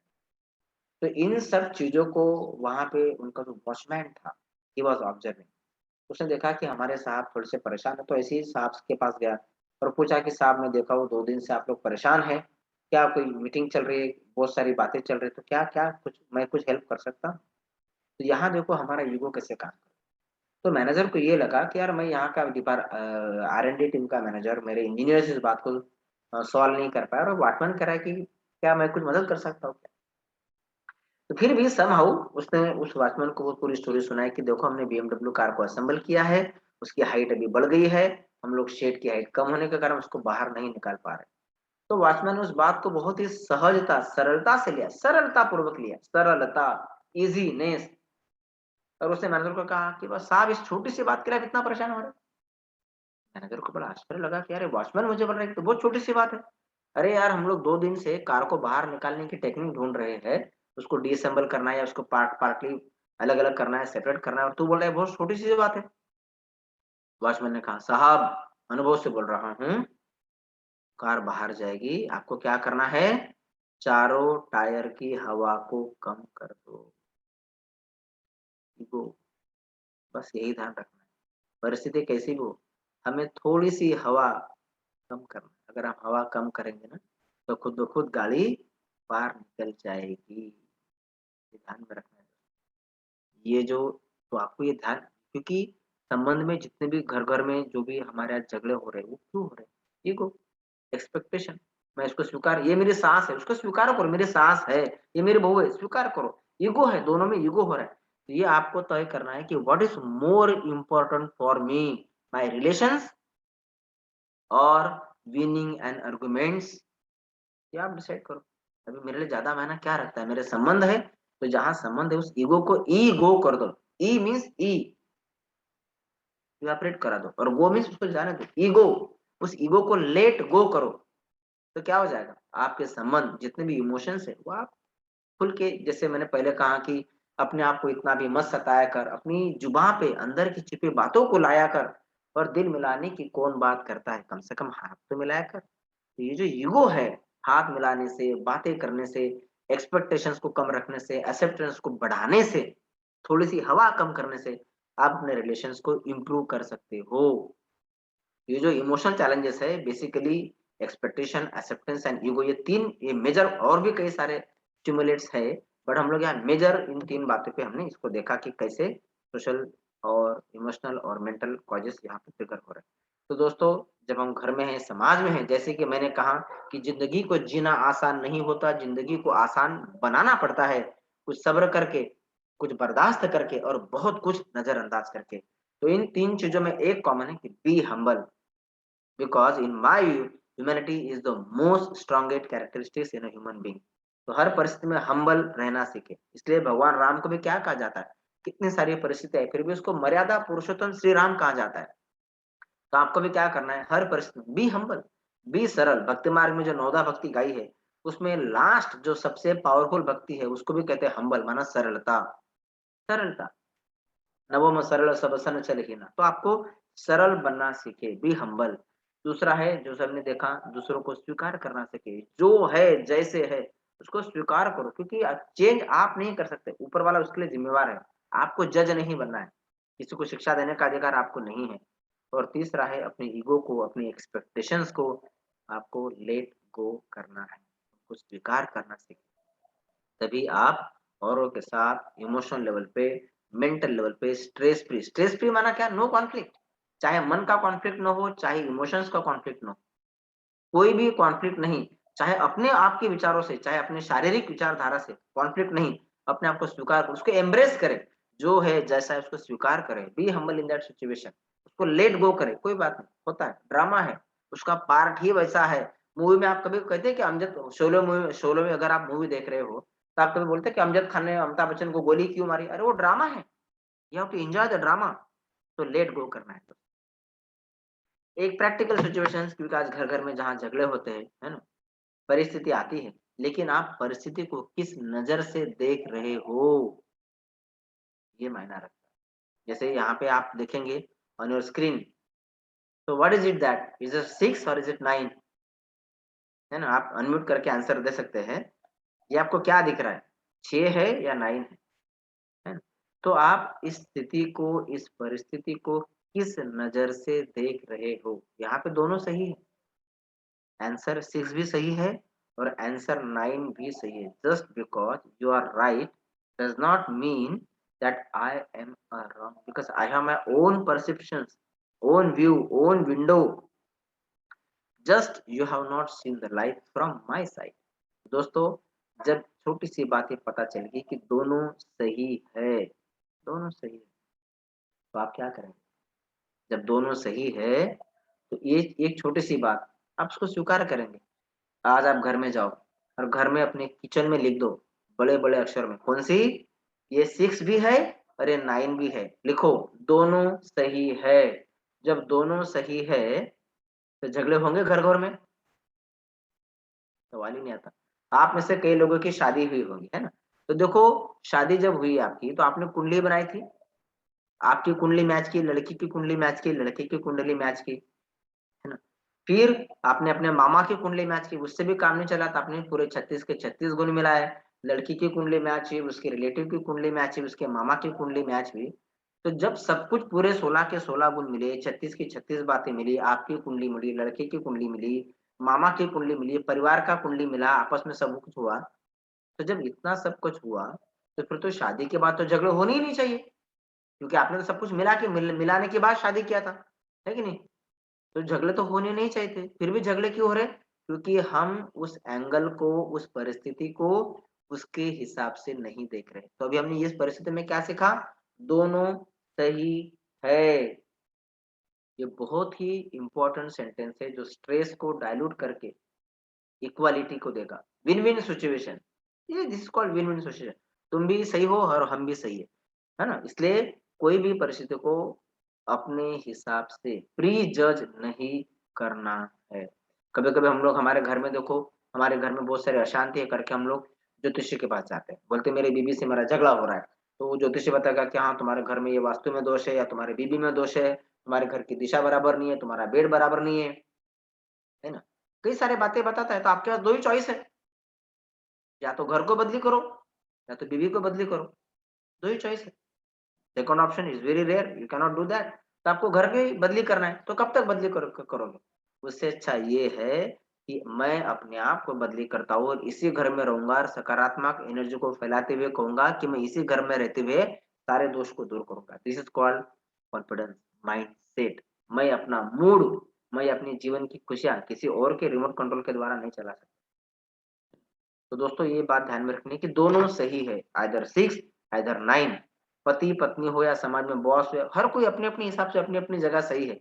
उसको कहते हैं कि good is good but bad is also good, क्योंकि श्रीमद् भगवत गीता में लिखा गया है कि इस दुनिया में जो भी हो रहा है वो कल्याणकारी है। इस दुनिया में ऊपर वाला ही cannot create something negative things in the world. उसने अंधेरा बनाया नहीं, उसने उजाला बनाया। एब्सेंस ऑफ उजाला इज अंधेरा, इट्स द सेम थिंग। ऊपर वाले ने जब यहाँ पे सृष्टि की रचना की तो हम पहले देखो, पहले कितने अच्छे लोग थे, चाहे कोई भी धर्म में ले लो, चाहे क्रिश्चियनिटी में लो, चाहे हिंदुइज्म में लो, चाहे क्या बोलते हैं मुस्लिम में लो, क्या बोलते हैं, ये दुनिया स्वर्ग थी, ये दुनिया बहिष्ठ था। Once upon time the earth was like a heaven. तो ऊपर वाले ने हेवन बनाया था, स्वर्ग बनाया था।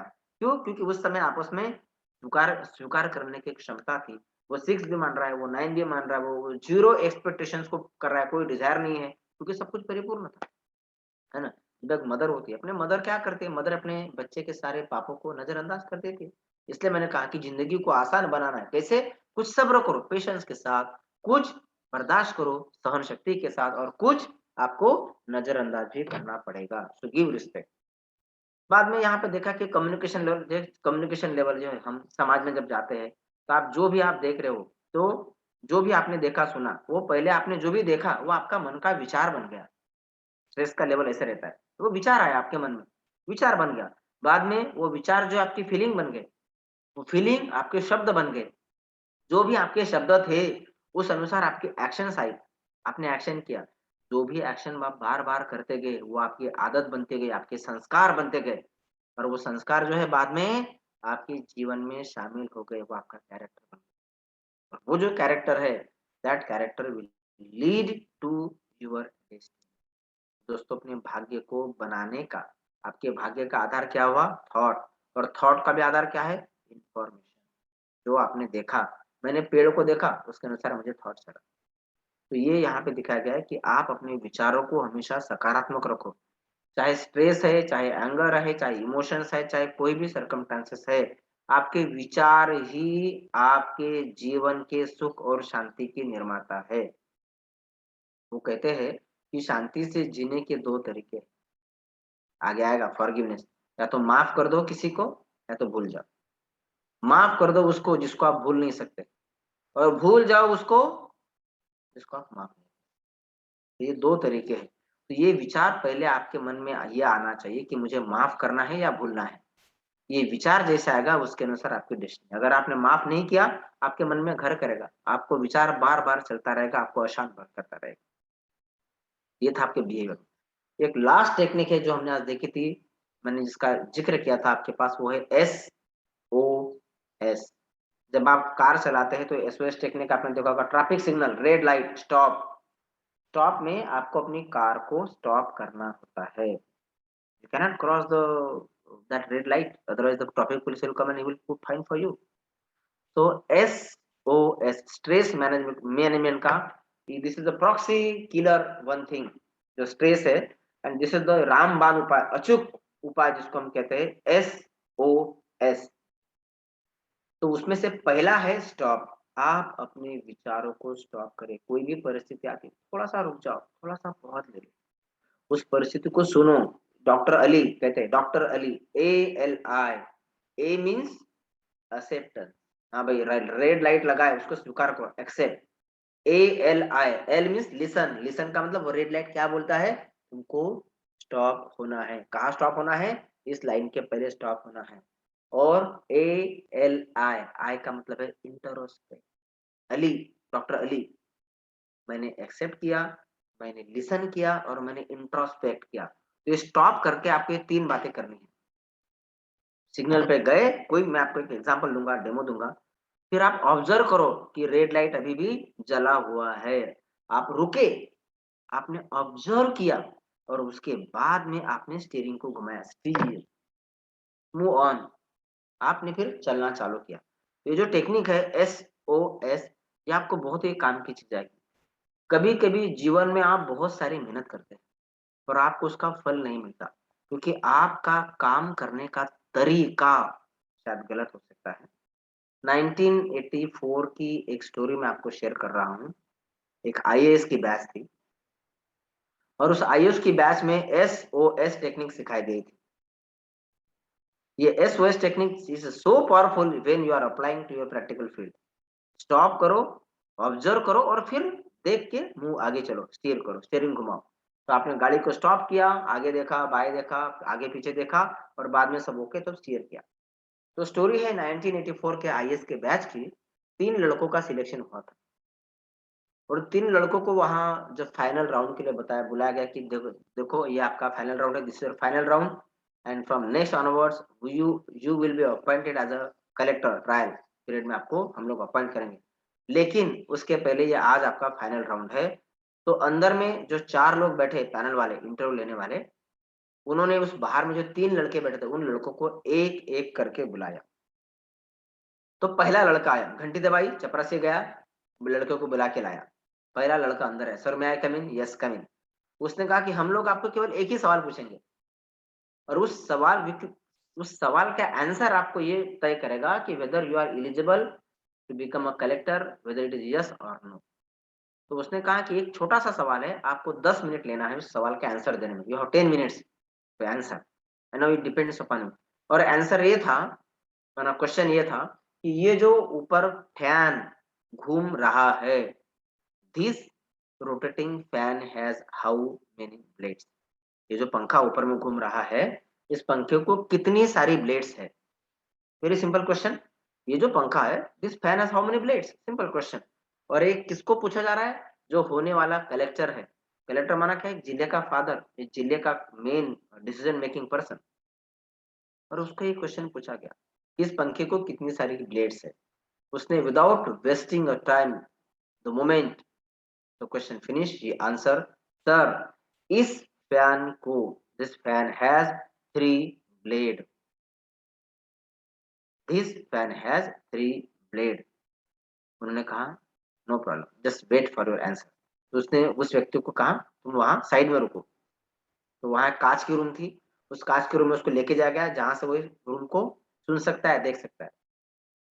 दूसरा, दूसरे व्यक्ति को भी बुलाया गया, उसको भी सेम कहा गया कि we will ask you the same question जो हमने पहले वाले व्यक्ति को पूछा है, आपका आंसर बताएगा कि आप कलेक्टर बनने वाले हो या नहीं।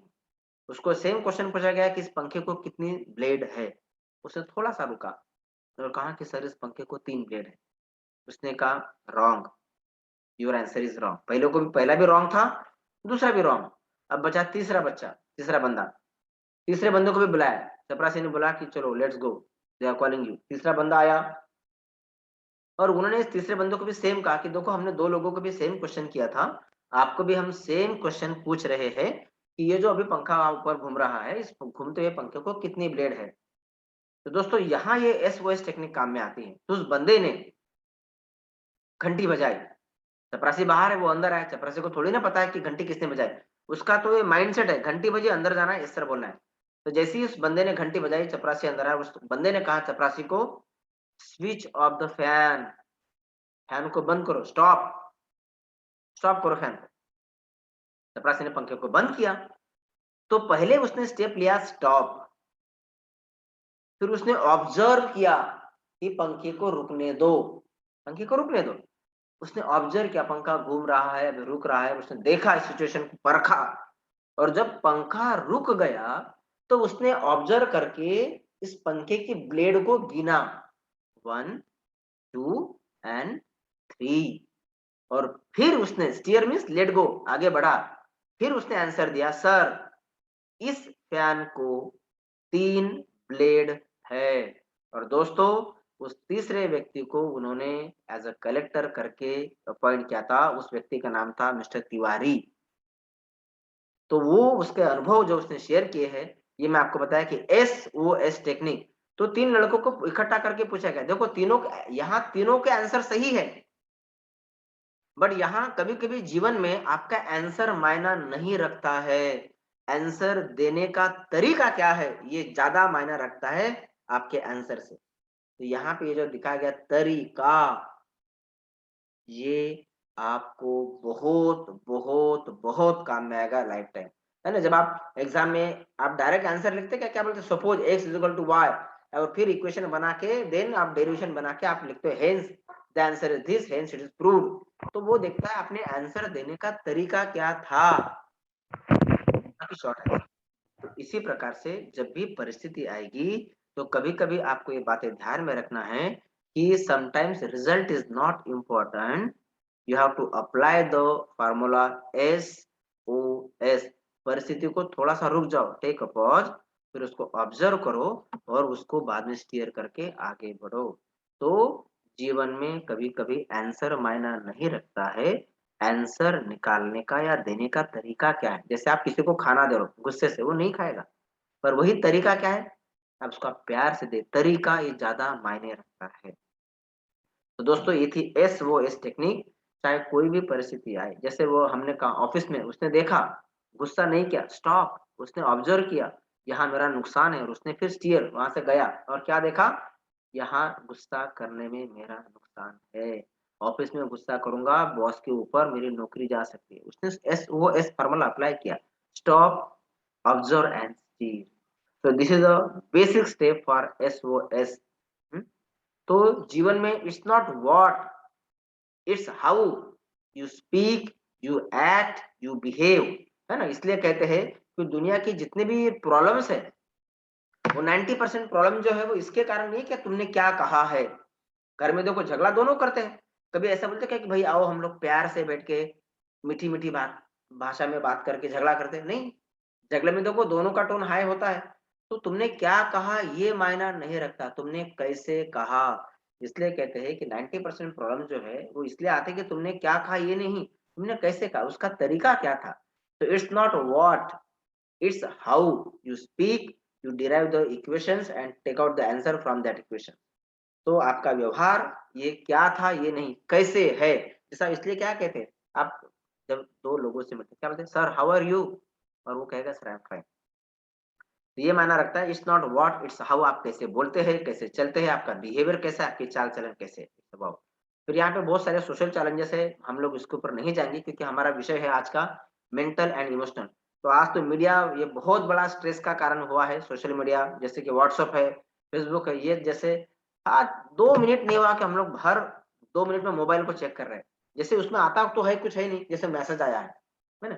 जैसे हम लोग आज मोबाइल के बगैर जिंदा ही नहीं रह सकते। मोबाइल जो है हमारे अन्न वस्त्र निवारा, और थर्ड वन है इंटरनेट मीडिया मोबाइल, ये हमारी चौथी गरज बन चुकी है दोस्तों, है ना। फिर आपने देखा होगा कि मम्मी क्या करती है, छोटे बच्चों को डायपर पहनाती है। तो ये व्हाट्सएप जो है ना, एक छोटे बच्चे का डायपर की तरह हो गया है। होता तो कुछ नहीं, बच्चा छींची तो नहीं कर रहा है, गंदगी तो नहीं कर रहा है, टॉयलेट तो नहीं कर रहा है, हर बार मम्मी आके देख रही है, पर होता कुछ नहीं। उसी प्रकार से हम लोग हर 2 मिनट में, आता तो कुछ नहीं लेकिन मोबाइल को बार बार टच करके देख रहे, टच करके देख रहे, कुछ आया तो नहीं, कुछ आया तो नहीं। तो जैसे कि जैसे मम्मी बच्चों का डायपर चेंज कर रही है, वैसे हम लोग भी मोबाइल को बार बार देख के उसका डायपर चेंज करने का कोशिश कर रहे हैं। तो व्हाट्सएप है, फेसबुक है, फेसबुक पे हम लोग हैं कहते हैं कि don't Facebook your problem, face them. लेकिन हम लोग क्या कर रहे हैं, हमारे समस्या को और आगे बढ़ा रहे हैं, नेगेटिविटी को। हाँ, आप अपनी अच्छी चीजों को पब्लिश करके कुछ लोगों की नेगेटिविटी को आकर्षित कर रहे हैं, ध्यान में रखना। तो चाहे व्हाट्सएप है, चाहे फेसबुक है, ये सब डिजिटल चैलेंजेस है, डिजिटल डिटॉक्स है। बाद में आता है फैशन, है ना। आप पहले के जमाने में हमारे, when I was once upon time in India, अभी तो मुझे 15 साल हो गया बाहर है, तो हमारे घर में ऐसा समझते थे कि फटे कपड़े पहनना ये गरीबी का लक्षण है। लेकिन आज देखो, हमारे घर में अगर आपने फटी जीन्स पहनी है पहले के जमाने में, तो हमारे पापा जो है उसको रफ्फू मारते थे, या उसको मम्मी सिलाई करके देती थी कि फटे कपड़े नहीं पहनना है। लेकिन आज फटे जीन्स हर कोई फैशन में जा रहा है। तो ये जो, पर ये हमें देखना है कि जब मेरा व्यवहार मेरी मदर को अच्छा लगता है क्या, मेरे पिताजी को अच्छा लगता है क्या, मैं दुनिया के लिए नहीं, पहले मुझे अपने आप को सेटिस्फाई करना है, कंटेंट करना है। फैशन पहले, एक जैसे आज देखो बाल भी काटते हैं लोग, तो कैसे काटते हैं। एक साइड से मैं पूछा कि भाई तुमने आधे बाल काटे क्यों, नाई को कहीं काम आ गया क्या, बार्बर को, तो तुम्हारे आधे बाल काट के चला गया। तो मेरे दोस्त का लड़का कहता है कि uncle this is called one way cutting fashion, ये फैशन है। और उसने बढ़िया बालों में से सड़कें बनाई थी यहाँ से कट मार के। तो ये जो फैशन है ये हमें कहाँ ले जा रही है, किस स्ट्रेस लेवल पे लेके जा रही है ना। जैसे प्रियंका चोपड़ा, फैशन का हाईवे जलवा, रिजल्ट क्या हुआ, उसको सुसाइड करना पड़ता है फिर आखिर में। तो दोस्तों ये फैशन कहीं आपके सामाजिक जीवन को, कंपटीशन को कहीं स्ट्रेस लेवल पे तो नहीं लेके जा रही है। फिर आता है जनरेशन गैप, सास बहू के झगड़े, ये तो घर घर की कहानी है, इस पर मैं ज्यादा नहीं बोलूंगा। पर जब आप परिस्थितियों को स्वीकार करते हैं तो आप जनरेशन गैप को भी कम कर सकते हैं। और बाद में आते हैं बिलीफ। आज जितने ज्यादा झगड़े धर्म के नाम पे और कहीं किसी पे नहीं, कि हमें तो एक घर बनाना था मगर ये क्या बना बैठे। जाति धर्म के नाम पे देखो क्या हो रहा है, बिलीफ। मेरा धर्म हिंदू मुस्लिम क्रिश्चियन सिख ईसाई जो भी है, कि हमें तो एक घर बनाना था मगर ये क्या बना बैठे, कहीं मंदिर बना बैठे, कहीं मस्जिद बना बैठे। परिंदों में फिरका परस्ती नहीं होती, कभी मंदिर पे जा बैठे, कभी मस्जिद पे जा बैठे। तो दोस्तों जब पंछी किसी धर्म जाति का भेदभाव नहीं कर रहा, हम लोग यहाँ हिंदू मुसलमान करके, जब कोई आदमी मरता है तो हम कहते हैं क्या, हिंदू हिंदू की आत्मा मर गई या मुसलमान की आत्मा मर गई। भगवान उस आत्मा को शांति दे। तो जब आप इस बॉडी और बॉडीली रिलेशन के इसमें आते हो तभी बिलीफ आती है। श्रीमद् भगवत गीता का 18वां अध्याय, सर्व धर्मानि परित्यज्य मामेकम शरणम व्रज। पूरे जाति धर्म छोड़ के तो मेरे शरण में आ। आप चाहे किसी भी भगवान को मानते हो, चाहे अल्लाह को मानते हो, चाहे जीसस को मानते हो, उसके भगवान के शरण में,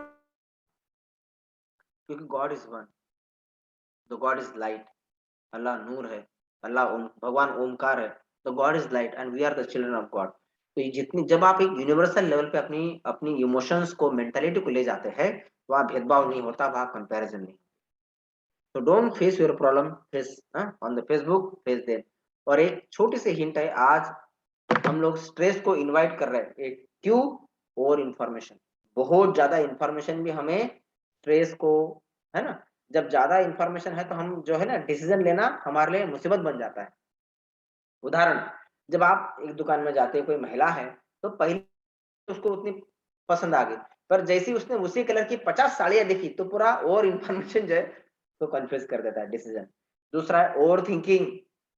over thinking is the biggest cause of stress. देखो, शाम को अगर आपकी बेटा या बेटी घर पे नहीं आती है, तो आपके मन में कैसे विचार आते हैं? अरे बेटी लेट हो गई, अभी तक आई क्यों नहीं? कुछ एक्सीडेंट तो नहीं हुआ? देखो, आप नहीं नेगेटिव थिंकिंग, कुछ एक्सीडेंट तो नहीं हुआ, कहीं फँस तो नहीं गई, कहीं कोई चुंगल में तो नहीं हो गया, कुछ अनबनी तो नहीं हो गई, कुछ बुरी घटना तो नहीं होगी। चलो, जबकि वो आई है, जैसे आधे घंटे में आती है, वो जो आपने प्रेशर एक्युमुलेट करके रखा है, कहाँ गई थी तुम? बताया क्यों नहीं? मम्मी मैं तो फलानी जगह गई थी, मोबाइल की बैटरी डाउन हो गई थी, इसलिए आपका फ़ोन रिसीव नहीं कर पाए। है छोटी-छोटी चीज़ें, लेकिन हम हमारी ओवर थिंकिंग के कारण हमारी नेगेटिविटी को और भी बढ़ा के उस नेगेटिव एनर्जी को उस व्यक्ति तक पहुँचा रहे हैं। तो दोस्तों, ओवर थिंकिंग। और तीसरा है ओवर कॉन्फिडेंस। ओवर कॉन्फिडेंस के कारण एक्सीडेंट हो रहे हैं, मैं निकल जाऊँगा। ओवर कॉन्फिडेंस संबंधों में, ओवर कॉन्फिडेंस ऑफिस में, ओवर कॉन्फिडेंस हमारे व्यवहार में। तो over information, over thinking and over confidence, these are the 3 stimulates. छोटा बच्चा देखो, हारा, खेला, जीता, कुछ नहीं, रिलैक्स है, एन्जॉय कर रहा है। कोई कॉम्पिटिशन नहीं, कोई कॉन्फिडेंस नहीं। हाँ जी, हँसो बेटा हँसो, हँस के दे रहा है। तो छोटे बच्चों की तरह हमें इस बात को स्वीकार करना है। नेक्स्ट है लेट गो करो। अरे परिस्थिति आई, आज निकल जाएगी। गम की इस रात में ना दिल को बेकरार कर, सुबह जरूर आएगी। तो सुबह का इंतजार तो कर कम से कम। हाँ, तो छोटे बच्चे की तरह हमें लेट गो करना है, रिलैक्स रहना है। Only then you can enjoy the life. भगवान ने इतनी अच्छी जो लाइफ दिया है, don't be panic, enjoy the life. कभी कभी हम लोग पैनिक बन जाते हैं, emergency. Relax, take a pause, SOS। 1 second का पॉज लो। वो पॉज 1 सेकंड का भी हो सकता है, 1 मिनट का भी हो सकता है। परिस्थिति को समझने के लिए आपको कुछ समय देना है। Take a pause, don't be panic, don't panic. Positive thinking ये सबसे बड़ी बात है, आप किसी भी लेवल के स्ट्रेस को मैनेज कर सकते हो। सकारात्मकता, क्योंकि विचारों का कनेक्शन तुम्हारे मन से है और मन का कनेक्शन तुम्हारी भावना से है। तो जैसा आप सोचोगे वैसा आप बनोगे। मैं आपको एक छोटा-सा डेमो डेमो देता हूँ, पॉजिटिव थिंकिंग क्यों करना है, बाद में हम लोग यहाँ रुकेंगे। सब लोग अपनी आँखें बंद कर लीजिए। पॉजिटिव थिंकिंग कैसे करना है उसका एक डेमो। सब लोग अपनी आँखें बंद कर लीजिए और अपने घर को याद कीजिए। अपने घर को याद। अब देखिए, आप अपने घर की डोरबेल बजा रहे हैं। देखो, आप मन से अपने घर में चले गए, बुद्धि से आपने अपने घर को देख लिया। आपने डोरबेल बजाई, दरवाजा खुला, आप घर के अंदर गए। घर में आपके सोफा है, आप सोफे पे बैठे। आपने शूज़ निकाले, सॉक्स निकाले, बाजू में रखे। देखिए, एक-एक चीज़ को विजुअलाइज़ करें। अब आप सोफे से उठकर किचन की तरफ जा रहे हैं। देखिए, किचन में आप आए हैं, किचन में फ्रीज है, उसका कलर देखें, SOS। थोड़ा रुके, कलर को ऑब्जर्व करें, सियर, उसको खोले, SOS टेक्निक। किचन में गए, फ्रीज देखा, कलर को देखा, आपने फ्रिज को खोला, फ्रिज में कुछ मिठाई पड़ी है। देखिए मिठाई को, आपने मिठाई को खाया, बहुत अच्छी। वहाँ एक नींबू भी पड़ा है, लेमन। आपने उस लेमन को काटा और अपनी टंग पे, जीभ पे उसको निचोड़ लिया। नींबू बहुत खट्टा है, उसकी पूरी खटास आपके मुँह में आ गई। और थोड़ा-सा नींबू बचा है, उसको भी आपने अपनी जीभ पे निचोड़ लिया। नींबू खट्टा है, आपके मुँह में पूरा पानी आ गया, मुँह पूरा खट्टा-खट्टा हो गया। अपनी आँखें को खोलिए, फिर से वापस अपनी जगह। So how thinking effects our mentality. अभी देखो कितने लोग घर में गए होंगे, सबने घर देखा, सबने किचन देखा, सबने फ्रिज देखी, सबने मिठाई खाई, सबने नींबू खाया और कितने लोगों के मुख में पानी आया। जनरली सभी के मुख में पानी आया होगा।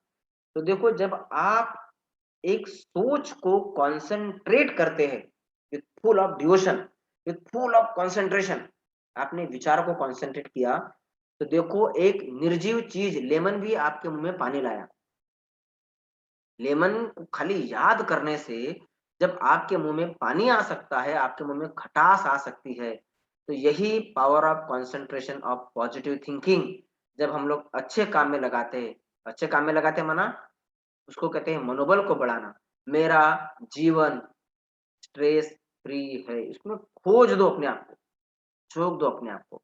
मैं भगवान की संतान, उसकी सारी शक्तियां मुझ पे आ रही है और भगवान मेरी पूरी लाइफ के सारे विघ्न दूर कर रहा है। मेरा जीवन निर्विघ्न बनते जा रहा है। जब आप एक निर्जीव चीज को, लेमन जैसी चीज को याद करते हो तो आपके मुंह में पानी आता है।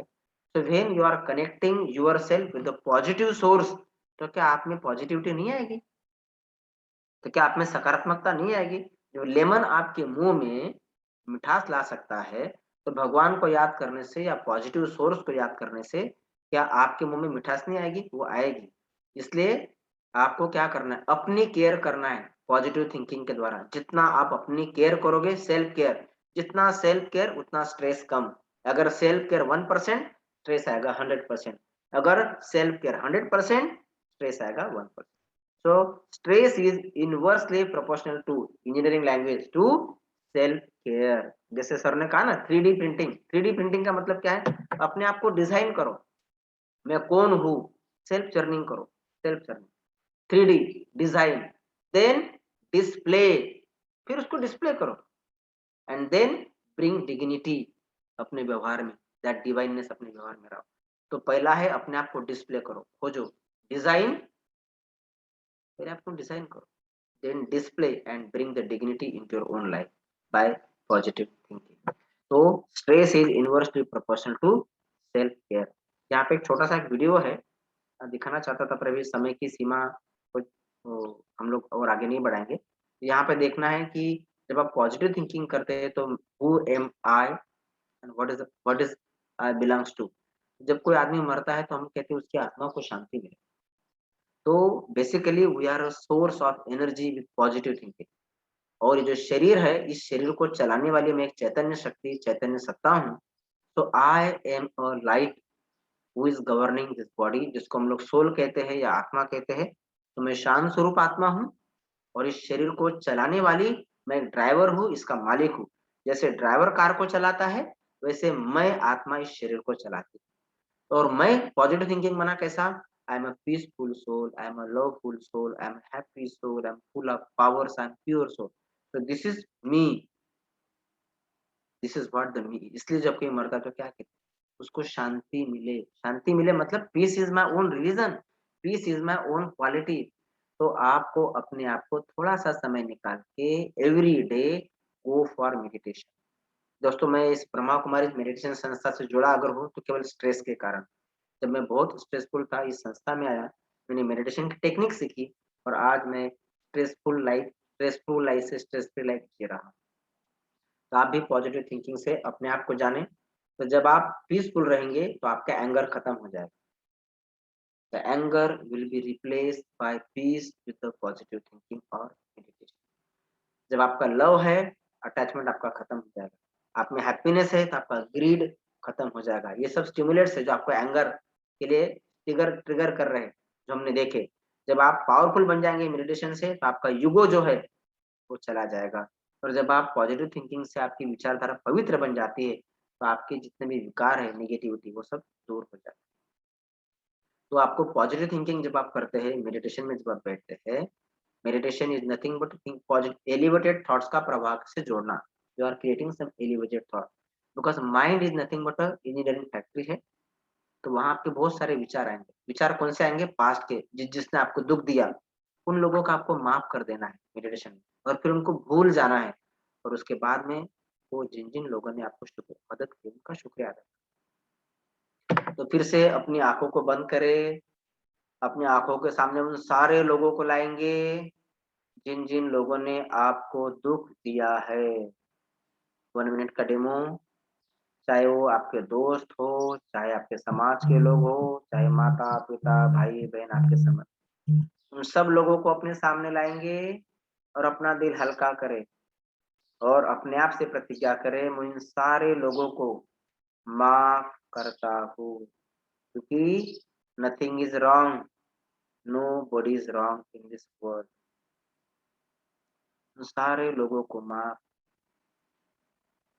भगवान को साक्षी रख के आज ये प्रतिज्ञा करते हैं, उन सारे लोगों को मैं दिल से क्षमा कर रहा हूँ। क्षमा वीरस्य भूषणम। जब आप किसी को माफ करते हैं तो आप उनके लिए नहीं, मैं अपने आप के लिए उनको माफ कर रहा हूँ, क्योंकि मेरी चैन मुझे लाभ वापस चाहिए, मेरी बेचैनी को मुझे दोबारा रिकवर नहीं करना है वापस। मुझे अस्वस्थता को, मेरे मन की उलझन को बढ़ाना नहीं है। जितना मैं उन लोगों की नेगेटिविटी को याद करता हूँ, मेरा मन बेचैन होता है, दुखों से भरता है, क्योंकि वो दुःख मैंने आपके अपने मन में भर के रखा है। तो उन लोगों को माफ कर रहा हूँ, चाहे कोई भी हो, उनको दिल से माफ कर दे आज। उनको माफ कर दे और फिर उनको भूल जाए। माफ करके भूल जाए। ऐसा नहीं कि मैंने तुमको माफ किया हूँ, लेकिन मन में याद रखे, भूल जाए। और फिर जिन-जिन लोगों ने आपको मदद की है, उन सारे लोगों को दिल से शुक्रिया करें। हे भगवान तुम्हारा शुक्रिया। हे प्रकृति के 5 तत्वों तुम्हारा शुक्रिया, तुमने मुझे इतनी अच्छी तबीयत दी, हेल्थ दी, वेल्थ दी, हैप्पीनेस दिया। कॉलेज के स्टूडेंट्स, कॉलेज के टीचर्स, माता-पिता सबका शुक्रिया। जिन-जिन लोगों ने तुम्हें लाइफ में मदद किया है, तुम सबको दिल से शुक्रिया। जिनको आपने दुःख दिया है, उनसे क्षमा याचना। जिन लोगों ने आपको दुःख दिया है, उनको माफ कर दे, और जिन-जिन लोगों ने आपको, उन लोगों का शुक्रिया।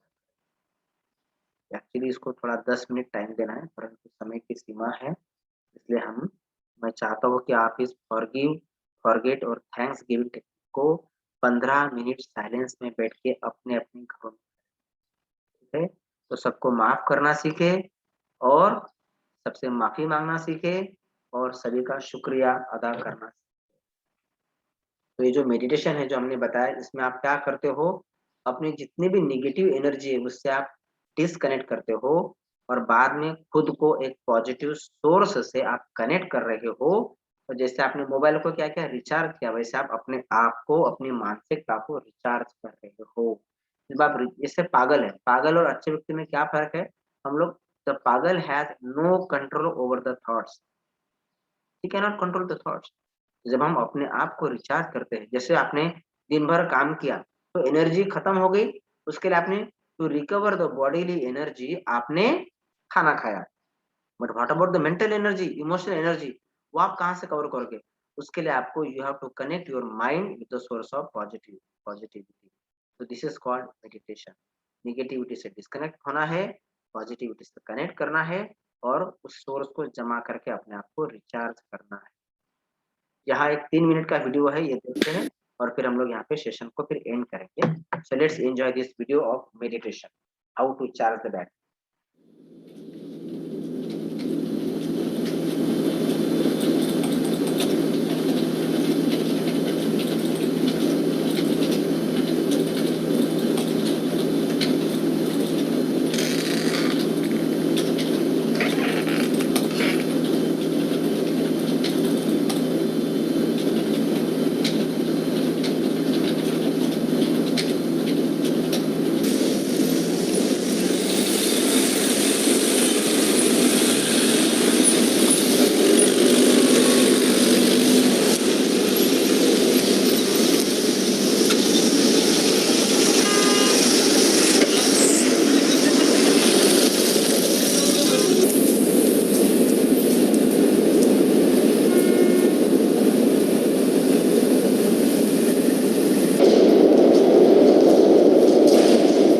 Battery representing the human being, जैसे हम लोग चार्ज हो रहे हैं, जैसे हम लोग डिस्चार्ज हो रहे हैं, हमारे डे टू डे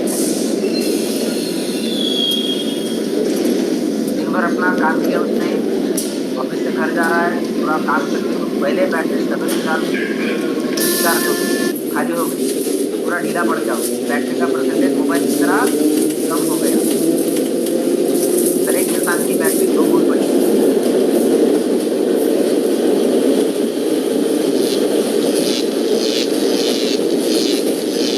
आपस में चार्ज, दूसरे से बातचीत, चार्ज।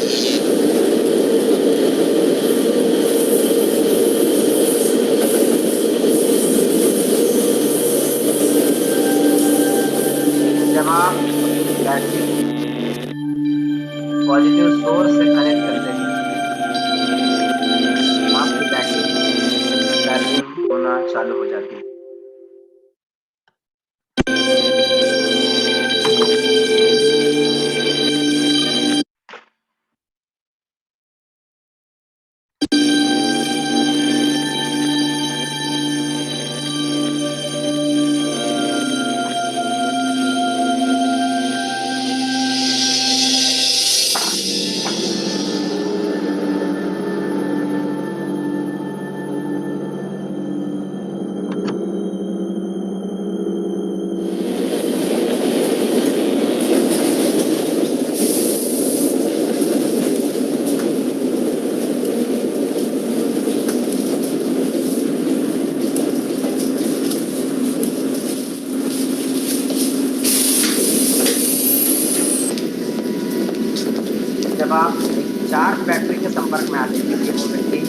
फुल चार्ज, जब आप उसके संपर्क में आते गए, आपकी बैटरी चार्ज बैटरी देखिए, when you come in a contact with positive force, आपकी खुद की बैटरी और आप औरों की भी बैटरी को चार्ज कर सकते हैं। And this is what the meditation.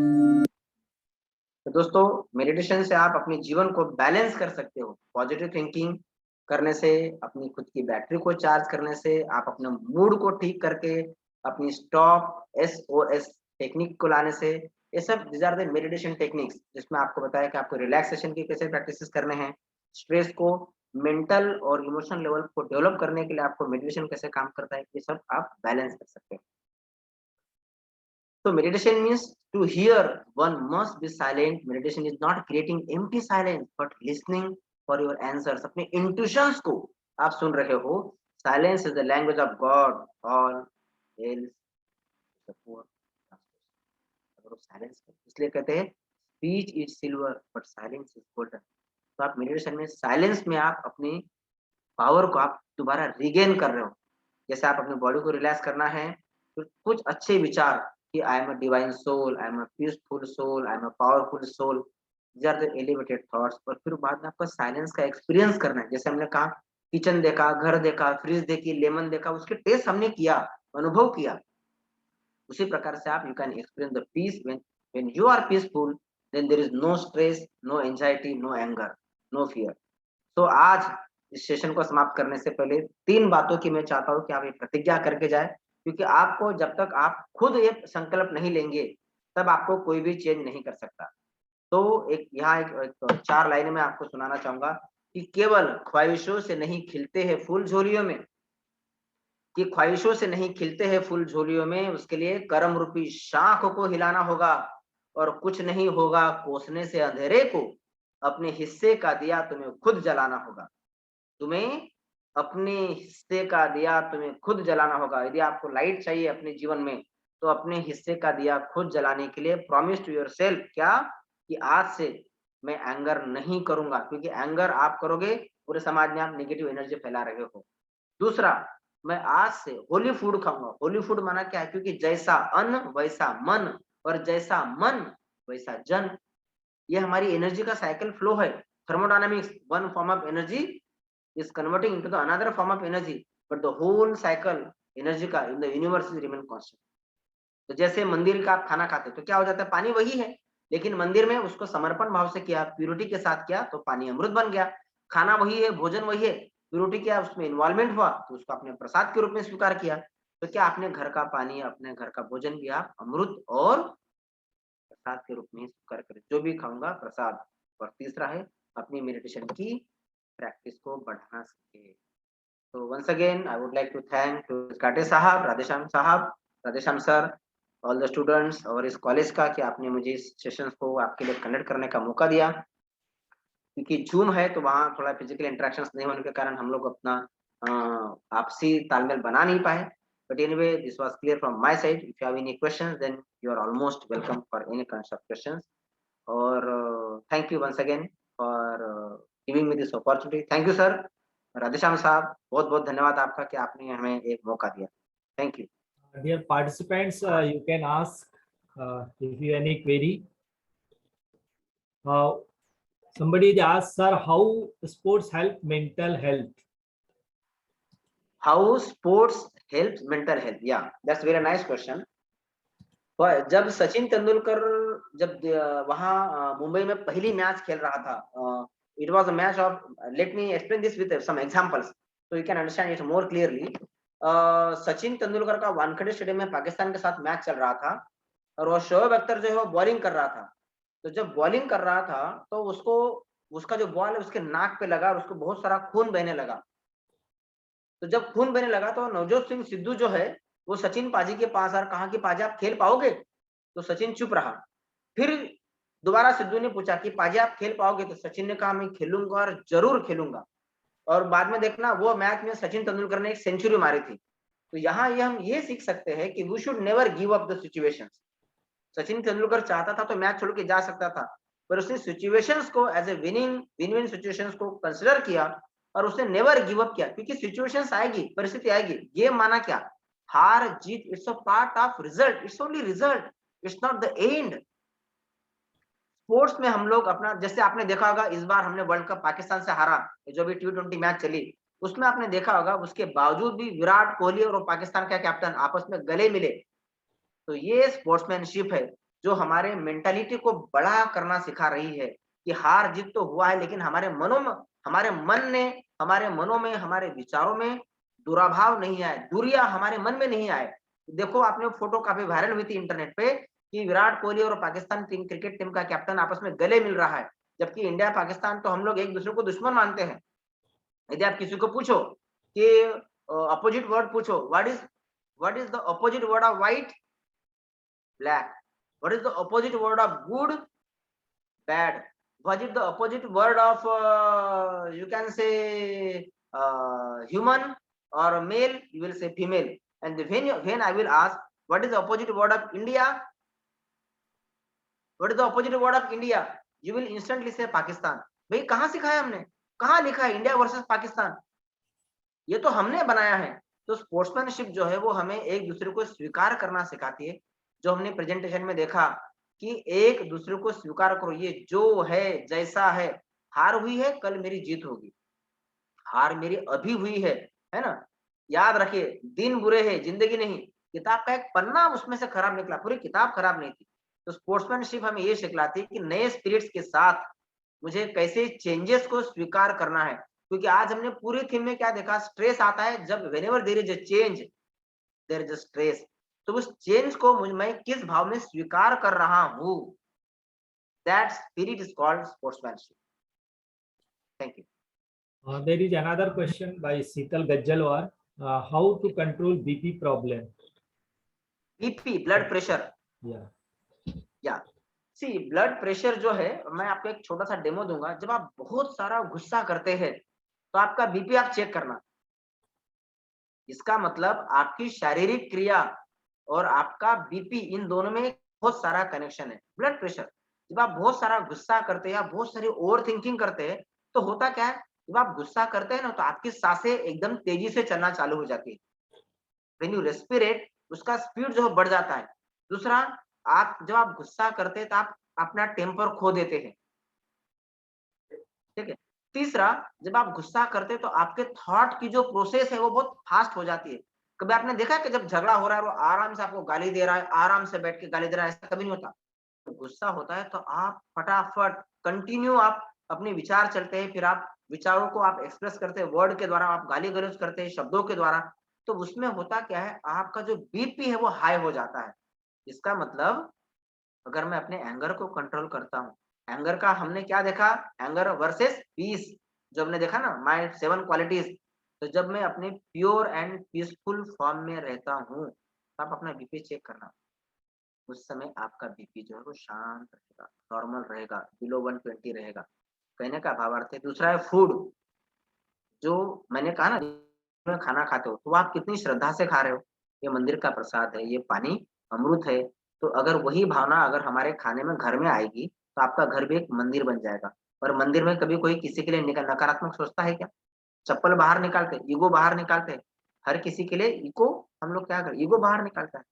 तो जब आप ये जो लाइफ स्टाइल है, मेडिटेशन कोई छोटे 15 मिनट की क्रिया नहीं है, it's a life style. It's not, meditation means cultivating the lifestyle of peace and purity and positive thinking।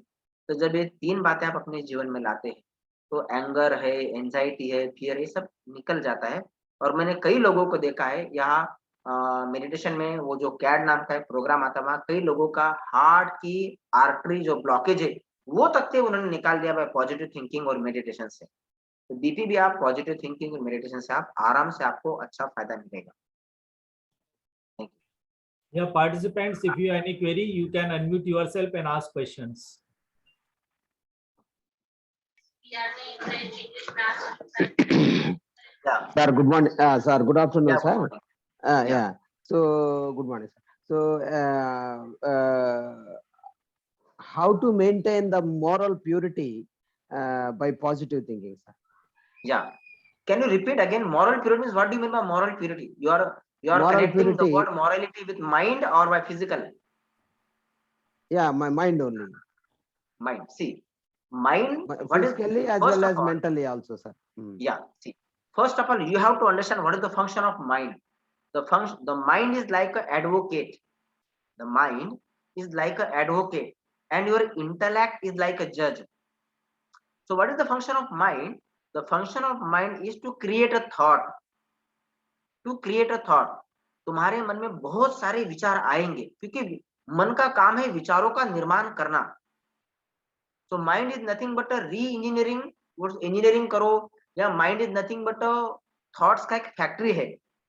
तो जो थॉट अपने आप अपने माइंड को दे रहे हो वैसे ही आपकी फीलिंग वैसी ही आपकी भावना जागृत होगी. फॉर एग्जाम्पल, मैंने आपके माइंड को थॉट दिया कि ये लेमन है, और तो फिर माइंड ने क्या किया? माइंड ने लेमन की क्वालिटी को स्वीकार किया और उसने उसके टेस्ट को स्वीकार किया. और जब आप उसने अपने टेस्ट को स्वीकार किया तो दैट वैल्यू यू एक्सपीरियंस. इसलिए देखो, जब आप मंदिर में जाते हैं तो आप वहां के वाइब्रेशंस को आप क्या करते हो? स्वीकार करते हो. और उस वहां के वाइब्रेशंस की प्यूरिटी को माइंड जब एक्सपीरियंस करता है और फिर आप क्या करते हो? अरे यार, मंदिर में गया ना, मुझे बहुत शांति मिली, मुझे बहुत अच्छा लगा. जबकि पर्सन वही है. तो मन में पहले विचार चला. जब आप किसी हिमालय में जाते हो एंजॉय, आपने वहां क्या बोलते हो ग्रीन फ्लावर, तो आपका मन कैसे खुशियों से भर जाता है. क्यों? क्योंकि आपके मन में एक विचार चला, ये फ्लावर है, ये खुशियां है. तो जो चीज को आप याद करते हो या देखते हो, वो चीज के क्वालिटी को आप स्वीकार करते हो, आपका मन, और उस बात का आप अनुभव करते हो. इसलिए देखो, बचपन में आपकी मम्मी आपको कहती थी, क्या कहती थी? अच्छे लोग, उसके साथ मत रहे, उसके साथ रहे कि तू बिगड़ जाएगा. तो अच्छे लोगों के साथ रहे. The man is known by the company he keeps. तो यहाँ कंपनी किसकी? अच्छे लोगों की तो है ही है, लेकिन अच्छे विचारों की. अगर आप अपने मन को विचार दे रहे हो, देखो हम लोग कोई मरता है तो क्या विचार देते? भगवान उसकी आत्मा को शांति दे. मतलब आपके पास शांति है तभी तो आप उसको दे रहे हो.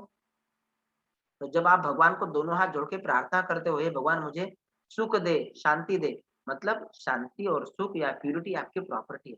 जब आप पूजा अर्चना करते हो तो आपको कैसे पीसफुल लगता है? That means that quality belongs to you. So when you sit in meditation, you are invoking and accumulating and recharging this quality to yourself. जैसे मोबाइल को आप रात भर चार्ज करते हो, फुल चार्ज हो गया, दिन भर मोबाइल को यूज कर रहे हो. उसी प्रकार से when you sit in silence, you are accumulating peace and unity. और जब आप चार्ज हो जाते हो full, then you when your mind is full of peace, so that full of peace mind, it will work in a whole day. तो जब आपका मन पीसफुल रहेगा तो आप गुस्सा नहीं करोगे, आप किसी को कंपैरिजन, किसी पे एंग्री, किसी के मूड ऑफ को आप जल्दी अप्रोच नहीं कर सकते, because you are a peaceful soul.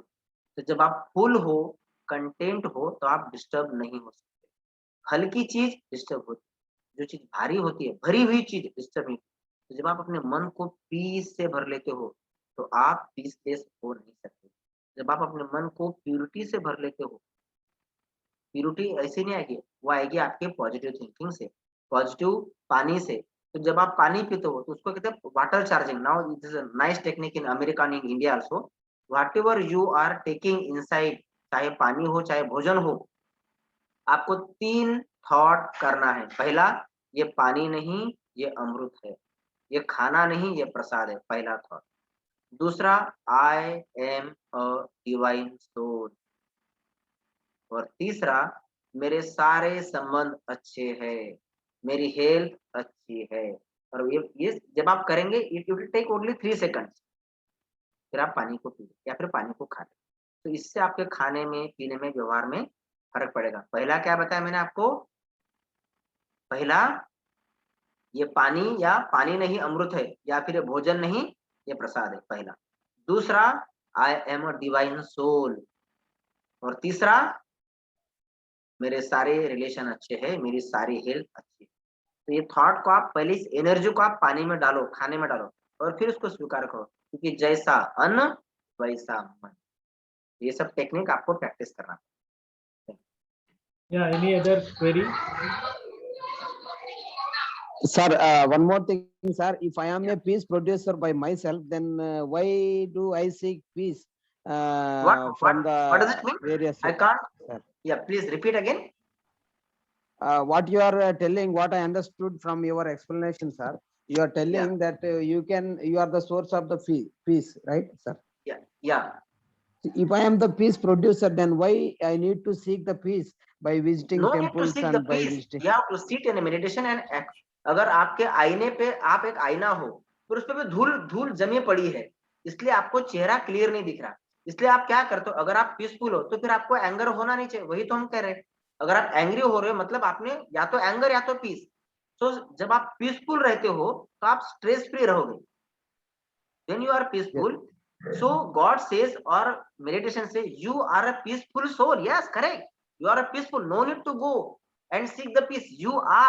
You accept that and you remind us. जैसे किसी चीज को आप जैसे छोटा बच्चा क्या बोलते हैं, बेटा तुम ये कर सकते हो, उसको आपको मोटिवेट कर रहे हो। उसी प्रकार से आप पीसफुल हो, इसलिए तो आप जब कोई मरता है तो क्या बोलते हैं, उसको शांति मिले, मतलब वो शांत वो आदमी शांत वाला था, इसलिए तो उसको हम लोग डोनेट कर रहे हैं। आपके पास है तभी तो आप दान करोगे, जब आपके पास है ही नहीं तो दान कहां से करोगे? आप पीसफुल हो, यही तो मैं बोल रहा हूँ। पीसफुल हो, लेकिन उस पीस को आप दिन भर बनाए रखना है। आपके पास क्या है? लाइट है, लेकिन आपको लाइट चालू करके रखना है। लाइट तो है, लेकिन उसको स्विच ऑन करके रखो। गाड़ी है, चाबी को ऑन करके रखो, तभी तो चार्ज होगा मोबाइल। आपने मोबाइल को चार्जिंग पे लगाया पर बटन ही बंद है, तो आप पीसफुल हो। लेकिन ये जो मेमोरी की स्विच है कि I am a peaceful soul, इस अवेयरनेस को, इस अटेंशन रूपी स्विच को ऑन करके रखना है।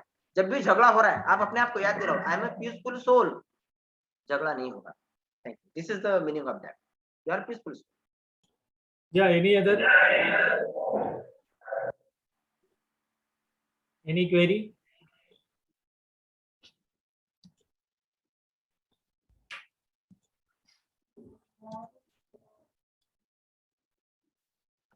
Okay, thank you very much, sir, for sparing your precious time and sparing your knowledge and experience with us. Your session was very interesting and informative. You have nicely explained how we can reduce our stress level by discovering our inner values and qualities of soul. So I am sure that all the participants would have been benefited by this session. Also, I would like to thank all the participants for attending this session very patiently. Thank you all. Thank you, sir. Thank you, sir, and really thank you for giving me this nice opportunity to have an interactive session with the students. And really, Gajgat sir, really I'm thankful for giving me opportunity to have a communication conversation. And I hope this my session did not make stressful to your students. I hope so. Yeah. Thank you. It was very nice to be with you people. Thank you, sir. Thanks a lot.